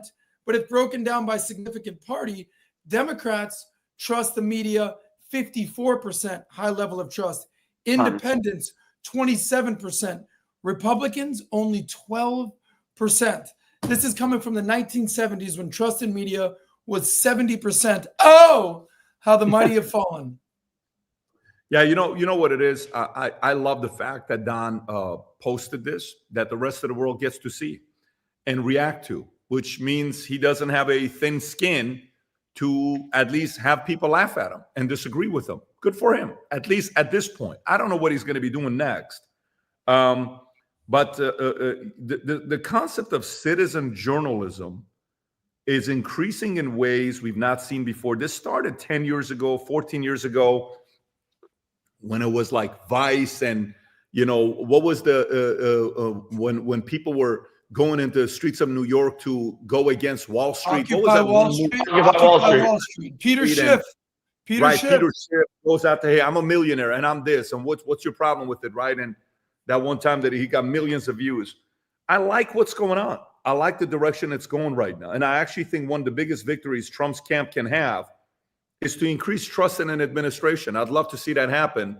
And I'd love to see some of these assets that people are calling toxic, CNN, toxic, MSNBC, toxic, will have somebody else purchase them that are not toxic and help revamp that brand, right? Have somebody else do it. I mean, when you look at it right now, the story comes out. Toyota donating $1 million to Trump's inauguration. What? Bezos, Sam Altman, Zuckerberg, Ford is giving $1 million fleet of vehicles to Trump's inauguration, contributing to that inauguration. Are you kidding me? Like, what direction we're going? My hopes are that we trust more, but in order for us to trust more, the establishment, people that have been brainwashed to think they're above everybody else because of a piece of paper they got from Colombia, have to indirectly be exposed. Not eliminated, just be exposed. And that's going to keep happening by average day-to-day people. Adam, final thoughts? We're going to the next story. You know who the big winner is here? The average everyday person. And specifically what Pat always talks about, free market capitalism. What's the common theme that we're seeing here? Oh, people don't trust the media? Boom, they trust podcasts now. Oh, there's so much crime going on in California. Boom, everything is now worth $951. All right, cool. Now you're in the back of a cop car. Two women are discussing, hey, you didn't understand that stealing is a felony now? Okay, we got to do this. Stephen A. Smith basically saying, oh, I don't know about this Democratic Party. Small businesses making the effects. Gavin Newsom, where did $26 billion go, buddy? Free market capitalism, and the market will tell you if you're doing right or wrong, and all the losers are getting washed out. I got two stories to get through before we wrap up with the time that we have. This story is disturbing. Parents, I'm telling you in advance, it's about two husbands that adopt sons that abuse the sons. So if you don't want your kids to hear this, dismiss them for a second, and then let's go through the story together. I do think we need to talk about the story.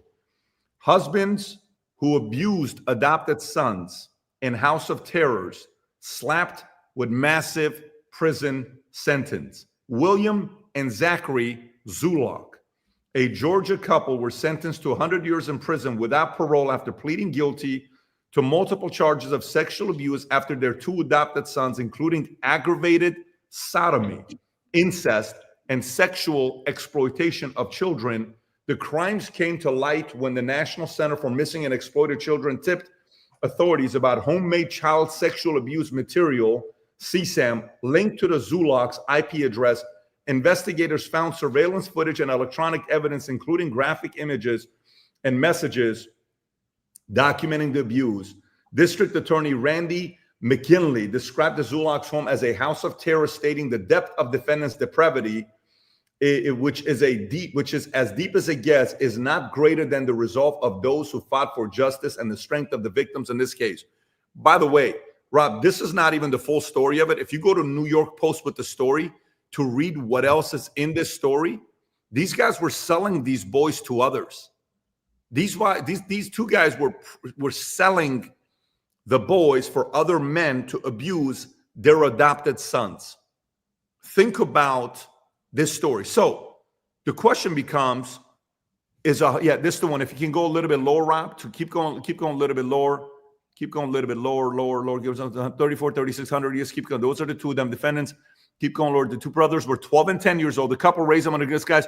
but the rich was a government employee, had a dark secret. Okay, Zachary worked in banking, and William was a government employee. The couple were regularly forcing the boys to have sex with them and would show the abuse to make pedophilic pornography. Keep going lower. Yeah, love. Look at the shirts, Rob. Okay.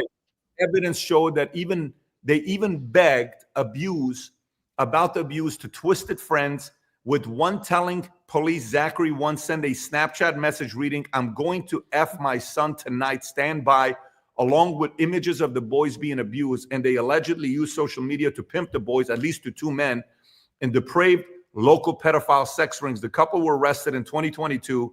Both of them pleaded guilty, child molestation, anyway. So you can stop this one here. So here's my question for you, Rob. If you can run a poll, okay, what should happen to these guys? 100 years or death penalty?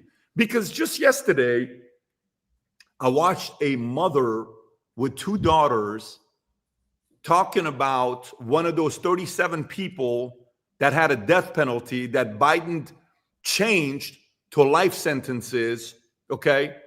And some of them raped children who were on death row, and he flipped it. And the parents and the daughter are like, "We never got a call from the president on how we felt about this. You just flipped it on us, and we were feeling like we're going to get our, obviously nothing comes close because that person's not in your life right now. They're no longer with you." Imagine these two boys being adopted, 10 and 12 years old. What should happen to these two guys? There's a lot of questions here, by the way. There's some will even speculate to say, can a gay couple be able to adopt kids? Some people go as far as that. If you just go 80 years ago, 40 years ago, 60 years ago, when they did a survey by Gallup on what percentage were comfortable with this, it is a very, very small percentage compared to what it is today. But to me, what should happen to these guys? Worst case scenario, what kind of example should happen to these two men? Do you know what happens if you put them in jail and others find out what they did to these two boys? Do you know what they're going to do to these two men? Do you know what they're going to do to them? But the reality of it is that 100-year life sentence enough for the next gay couple to not want to be tempted to do something like this to boys that they adopt? What is the right decision to be made here, Tom? What do you think? I think there are cases where you look at it and you wonder if the reform is even possible. I mean, remember, we call them prisons now, but once upon a time, they were deemed to be correctional facilities where you would go to debtor's prison, Ed, to work your way out of debt, basically doing all this work and everything to get out. We're past that. Federal prisons now, I looked this up, so you can check me on this, Rob. Federal prisons right now run about $120 a day or $44,000 a year. So you say to yourself, okay, hang on. If someone is not redeemable and you don't think that they can come back, and they're 40 years old and they lived to 80 years in a prison, you got 40 years times 44,000. So the U.S. taxpayers are going to have there it is, 120. Yeah, 116, 120, right on it. So basically, if these guys live to 80, it's going to cost the taxpayer $1.8 million each by my quick. So $3.6 million. So the first question is, are they even redeemable? The second question is, society is now going to pay almost $4 million to keep them in prison. And then the next question is, do you run into something where you say, you know what? You've crossed the line here. It's time to use capital punishment in other ways than an eye for an eye. And I think you look at it and say, you know what? If you were to ask some of these prisoners that are lifers, do you want to stay in the prison system or would you like to opt out? What do you mean? Would you like to tap out? You get cancer in certain countries, you can get an assisted suicide. Would you like to tap out? Otherwise, you're going to be here for 40 years and you're going to get incredible abuse because prisoners are not kind to child molesters. They are not. You look in the U.S. prison system, that seems to be the one area that all the prisoners are united on. And you know what? The child molesters have horrible things happen to them. I'm talking about beatings, punishments, a lot of things. So these guys may not make it past 60. Someone may shiv them in prison. Shiv is a prison term for creating a knife out of something and killing someone. And so I think, you know, you look at it and you say, guys, you know what? You can opt out. It's going to cost us $4 million to take care of you, or we're going to close one eye and let these prisoners take justice on you. Come on, dude. I mean, but do you go all the way to capital punishment? I'd love to put it to a vote of the people the same way the Californian people voted on that. Put it to a vote of the people. What do you think? What do you think? Tom, what do you think? I'm asking you, what do you think? I don't think they're redeemable, and I see a path to lethal injection here. Personally, I do. Okay, Vinny, your thoughts. Well, first I want to just state the obvious, Pat. The LGBTQAI plus whatever community, they've been having a freaking pretty bad run for this past 4 years, especially under an administration that hangs that freaking disgusting flag by the American flag in front of the White House. I mean, the majority of the last mass shooters, especially in schools, have been in the LGBT community. The sexualization of the youth, drag queen story hour, kids stripping at gay clubs, which we've seen it. That's in the LGBTQ community. I think it's disgusting, and that children are the most neglected group in this country. We have hundreds of thousands of them coming into the country. Nobody knows where the hell they are. You know what I mean? You have them getting sexualized left and right. Nobody gives a damn. And this couple, Pat, and you were asking, because a lot of people are like, man, they need rehabilitation. There is zero rehabilitation for a freaking pedophile. Pat, you know me, I'm almost sober a year and almost 7 months, okay? I was an alcoholic, all right? But you know what? It's not past tense. You're always an alcoholic, okay? You don't get cured. You still know that thing is there, that alcohol is there. You mean to tell me that disgusting, evil thing that's inside them as a pedophile, that's going to go away? It doesn't go away. They're always going to be those people, and they're always going to freaking want it. So something needs to be done with that. And I've said this before in the past, Pat, about Tom, is it at Matthew chapter 16, verse 8? This is the Bible. This is God. When it comes to hurting the youth, it's better for you to tie a millstone around your neck and throw yourself into the depths of the ocean. You might as well kill yourself, which is an unredeemable sin, than mess with these freaking kids, Patrick. I think there's no curing them. And like you said, they go to prison. They might be protected. They might get killed. But I think there's nothing helping these people. And I think we need to take care of them, plain and simple, and set an example. Adam. Yeah. Well, we all saw the movie The Sound of Freedom, right? And we met one of the producers and the director. And the biggest issue I had with the movie was there was no issue. It was completely understandable, and it was completely something that needed to be addressed. However, the issue I do have is how the media portrayed this movie as some sort of QAnon conspiracy, as if, oh my God, these types of things don't happen. PBD, you said on the podcast a few weeks ago, I think just 2023 alone, there was, I think, 375,000 reports of missing children. Yep. Something insane, right? This is, you know, how many people fit into a football stadium? 60,000, 80,000, 100,000? These are 5 to 10 football stadiums worth of missing children. Are you freaking kidding me? And then we see this picture of this couple in their pride flag, family, home, agenda, whatever that was, as if, everything's totally normal.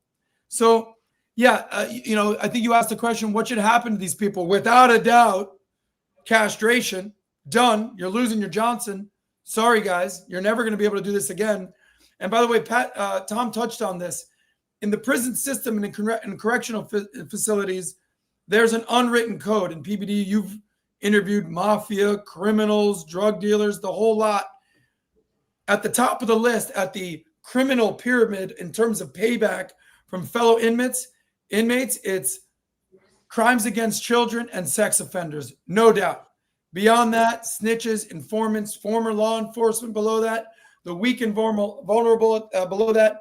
At the top of the list are these sex offenders. These guys are going to get what's coming to them, no doubt. But Adam, this is a little bit different. PBD, go ahead. Go ahead. Well, I was gonna say, because Adam, you mentioned the Sound of Freedom, all that. That's a separate issue. This is a gay couple adopting boys. This is, and I get where you're coming from. I think that's horrible what they did with the Sound of Freedom. But this is the issue at hand: is should gay couples, two gay men, be able to adopt two boys? Because then that opens up a window of possibility. I mean, they're the same sex as these guys. These people are not related to them. They're getting incest charges, but incest, that isn't your blood. These boys aren't your blood. And then if they get older, are you going to be sexually attracted to them? Because they're not your kids. These are strangers' kids that you paid for. You bought these kids, basically, from the state, because you have to go through all the paperwork and all the licensing, but they're not your kids. So at one point, you're going to be showering these freaking kids with their dinglings hanging out. That's a line where I don't know, man. That's a touchy subject for me. That's where I'm at. I have very strong opinions about this, and I think there needs to be a hardcore pain towards someone that does something like this for you to not want to replicate it. It has to be extremely painful in this example, because, you know, the people that also approved for them to get the kids, what kind of background check did you do on them? Yeah. Because let's just say if I'm a bank and you give somebody a $2 million loan for a house, how do we do the audit on them? How do we do the underwriting? What signs did you look for?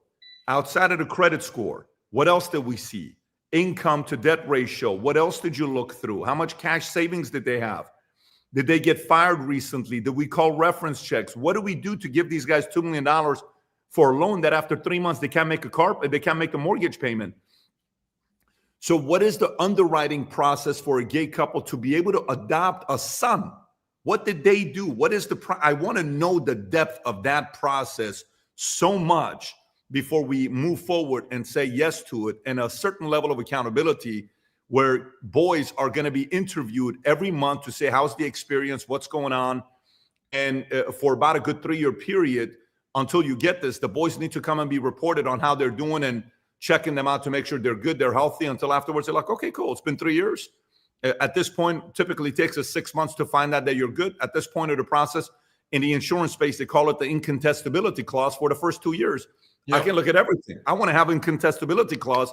If I'm giving you 2 innocent boys for you to raise, I want to check you're doing your part. Like, you know, in the U.S., when when somebody that's here illegally marries somebody that's a U.S. citizen, and they check to see if they really love each other to make sure they give the citizenship to the husband, you know, that whole process you go through and interview. If we're doing that, what's more important to follow up on? Boys being, it's like a no-brainer to me. For us to follow up on this, because I'm sure some do a great job at it, but that would be it. Guys, I gotta go to the next story. We can't do this. You guys keep saying you want to say stuff. Okay, so next story here to go on is, we'll do one last one here before we wrap up. Rob, can you pull up the tweet and the story of Bobby Kennedy about what he wants to do with Big Pharma?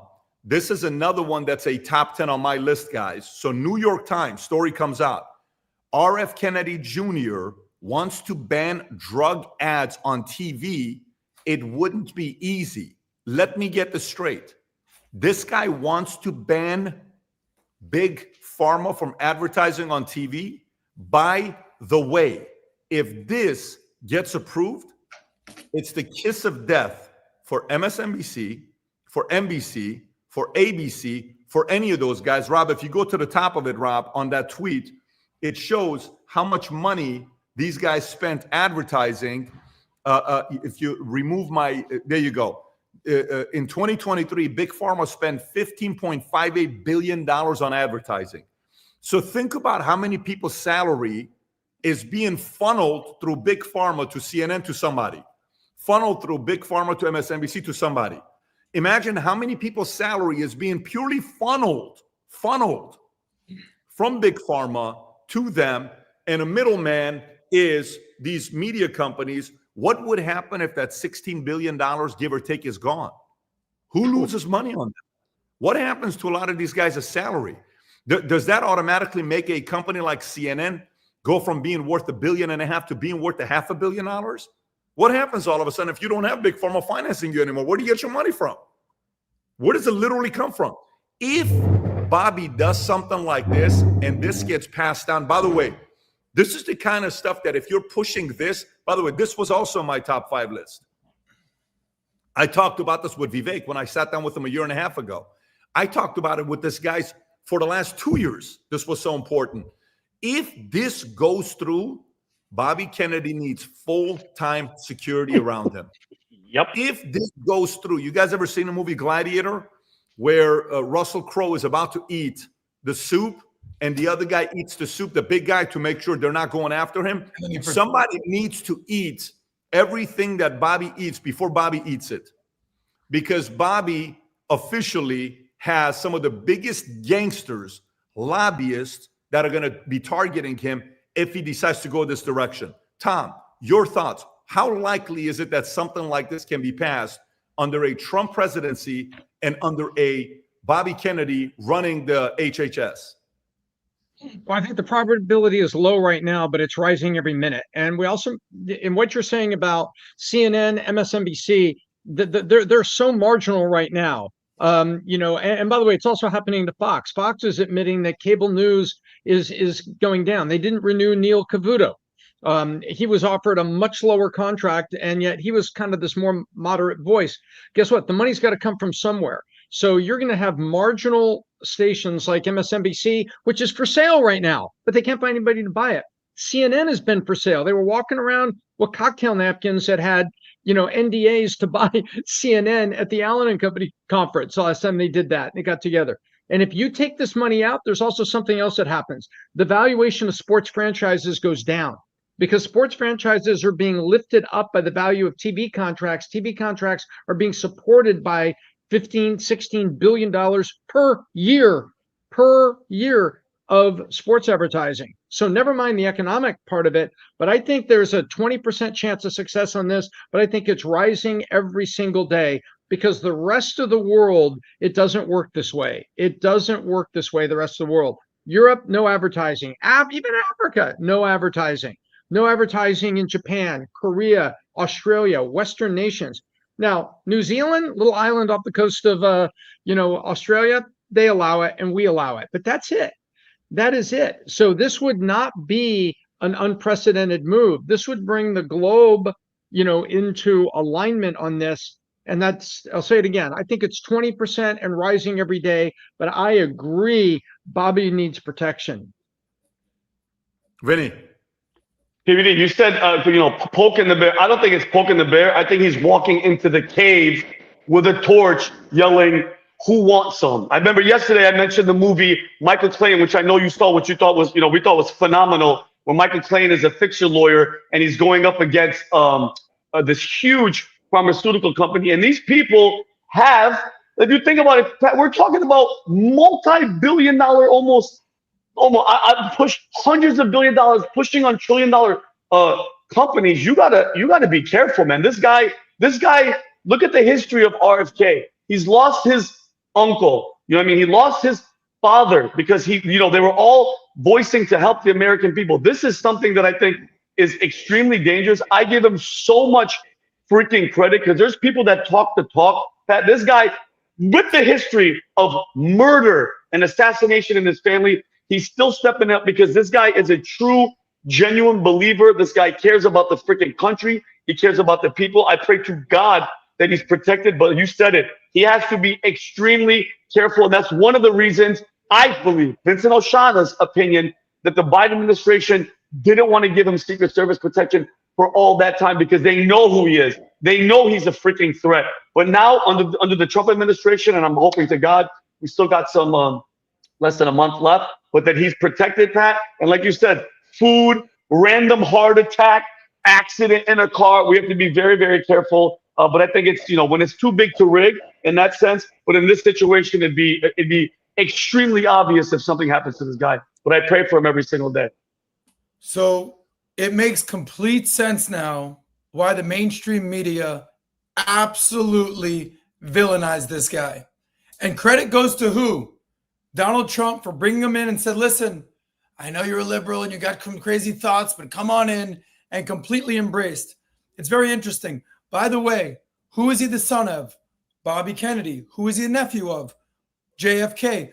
PBD, do you remember that speech? We've talked about this, 1962, where JFK gave a speech about the physical fitness of young Americans. And he said there was nothing more unfortunate than to have soft, chubby, fat-looking children who go watch their school play basketball every Saturday in regard to this week's exercise, watching instead of doing. And we all know the situation. There it is right there. The situation where you have Bobby Kennedy banging out bench presses, talking about being healthy, eating healthy, getting some sun, working out, being active, being healthy. And then you juxtapose this with this fat, sloppy, overweight, disgusting creature, Dr. Peter Hotez, who said, yeah, maybe I should stop eating Doritos, but I'm on my 20th booster, allegedly. So the United States, 40% of the United States are obese, and 75% of American adults are overweight. It's time for disruption. In the HSS, let's get people healthy and off the sick care system and into an actual healthcare system. Let's get DOGE, government efficiency. Let's get on the ball. Let's get Kash Patel for accountability. America, get ready for some disruption, and that's exactly what we need. Well, Now let you me go tell back you to this. 1990. Tom, you've already gone, haven't you? You guys want to go twice, guys? If we do this, we'll be going for 4 hours. Hey, listen, when it comes to that Djibouti, I get it. Go ahead. Tom, did you want to say something? Go ahead, Tom. I just said the 1993 movie, The Fugitive, go back and watch it. It's not so far-fetched, is it? Harrison Yeah. Ford's wife gets killed, and it's a whole plot by pharma who covered up side effects of a drug and then killed a bunch of people. And by the end of the movie, to find out who killed his wife, Harrison Ford uncovers the whole plot. Not so crazy. You killed my wife! Okay, so Tom, did Tommy Lee Jones and the Fugitive people pay you sponsorship money? We don't know about it because I don't understand. One-armed that part. man. Listen, while we're talking about getting heavier, a lot of people ate very well last night. Okay, however, one person was working very hard the last 48 hours, guys, very hard, and we have to be respectful about it. And I don't appreciate some of these comments you're making, Adam. Okay. And when you work as hard as he has, especially this year, traveling from LA to Miami, to Australia, to Sydney, to Djibouti, to South Africa, to Japan, to Leningrad, to Greenland, to even Panama Canal. He doesn't discriminate against anybody. He's had a long week. They've been preparing for this for a long time. And out of his busy schedule, he decided to make some time for us and jump on here to say hello to everybody. Rob, if you could do me this favor, and if he's not on and his internet isn't good, I understand. Hey! Hey! Oh my gosh. I am so excited to see you guys again. You've grown up quite a bit. Oh my goodness. You've done How you so doing? well. Huh? So- I am wonderful. Got all rested up yesterday. Slept for about 24 hours. I'm thumbs up. Life is really good. Life So, is you know, really for good. my I kids, just wanted to thank you. I wanted to give Patrick a shout out for the opportunity to come on since we have the internets up here at the North Pole. And Tom, I love you. Adam, you are the bomb. Vinny, I love you. And Rob, it's impressive to watch you work, Rob. It's impressive to work with these knuckleheads. I mean, I'm telling you what. Thank you so much for the I got a question for you. Yeah. First of all, I love your hat. I love what you got on. But here's a technical question that my kids want to know. My 3-year-old and my 8-year-old want to know. They're going to watch us afterwards. How are you able to get to every single person, around the world in that limited time while we're asleep? How do you do that? I mean, how intense is that 8-hour window that you have?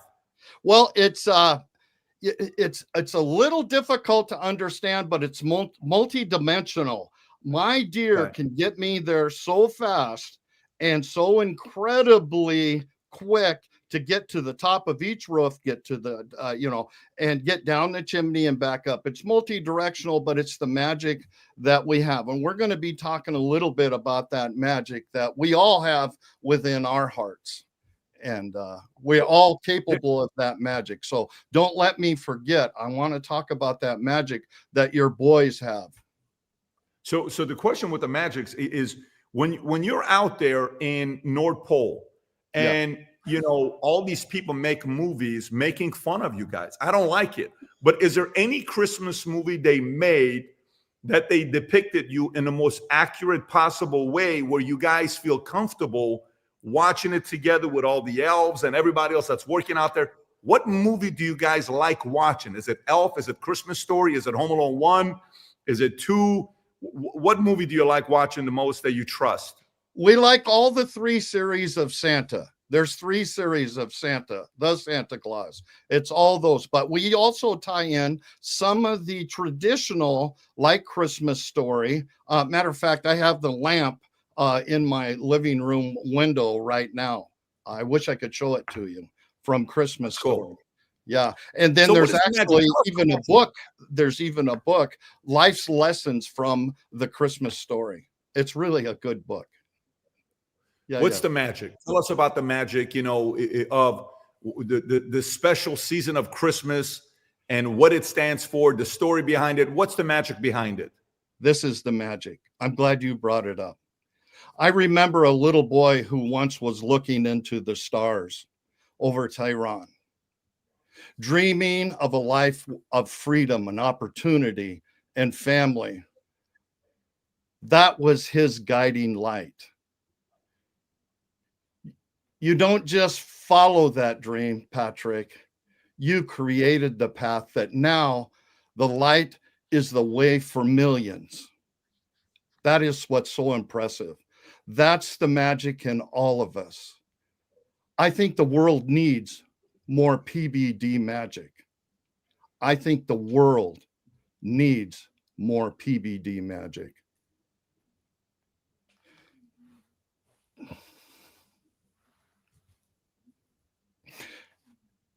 And this Christmas is your story, is one of the greatest gifts of hope that anybody could ask for.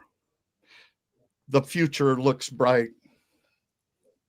The future looks bright. You're incredible, man. You're absolutely incredible. I love it.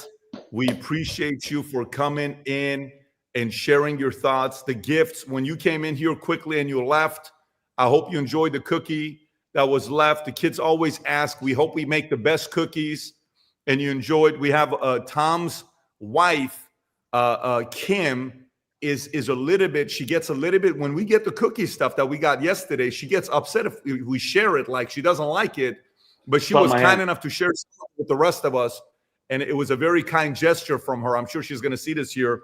But anyways, we love you. We appreciate you. And we're going to put the link below on Instagram for anybody to go out there and actually follow Santa. Guys, this is real stuff. For some of you guys that are older that you don't believe, I still believe at 46 years old that this is real. Final thoughts here before we wrap up. I'll go first. You're talking to me? I want to go final thoughts with Santa. Sorry. Okay. Well, let's see. I had something in mind, but when you were talking about it, I hope that we can show up to one of your events sometime soon, Patrick, because I think we can do great things together. And well, I look forward to it. Yeah, I want to be able to do that for you, and I'd be happy. Oh, don't forget, I wanted everybody to know that I have a Manek. I got my first one the other day, so I'm excited about that and being on. Oh, you're on Manek. Yes, I got my first one. I wasn't able to do it because they wanted. Where should I find you on Manek? I'll Manek you right now myself. Santa Corky. Santa Corky. Corky. Yeah, I'm coming up, guys. I know some of you got quite a few Maneks. But yeah. Santa, I just want to say one thing. First Rob, of all, let's put his handle below. Gang, do me a favor. Let's put his handle below. Everybody, if you're watching this and you support this channel, send a Minek to Santa Corky. Oh. Let's see if we can get him 100. If we can get him 100 Minects in a day. Rob, put the handle below. Santa Corky, Corky. I just sent you one. Go ahead, Vinny. yeah, I just want to say, Santa, couple of Christmases I know I was naughty and I didn't get anything, which is fine. But I'm just curious, did Nancy Pelosi or Hillary Clinton get anything for the past 20 years? Have you been avoiding them, or you actually been hooking them up? I absolutely have. They are level 4 on the naughty list. Level 4. You think I'm kidding? You think I'm kidding? Are you? No. They are. Hillary. Okay. Nancy's on here. I pointed out, but we don't have the time. Okay. I appreciate. Thank you. Oh my God. There you go. Santa Corky on Minek. I just sent you one for video. Thank you, Santa. Appreciate you. Guys, take care, everybody. We will not do a podcast till next week. God bless. Merry Christmas. We'll see you guys next week. Have a great weekend, everyone. Take care. Bye-bye.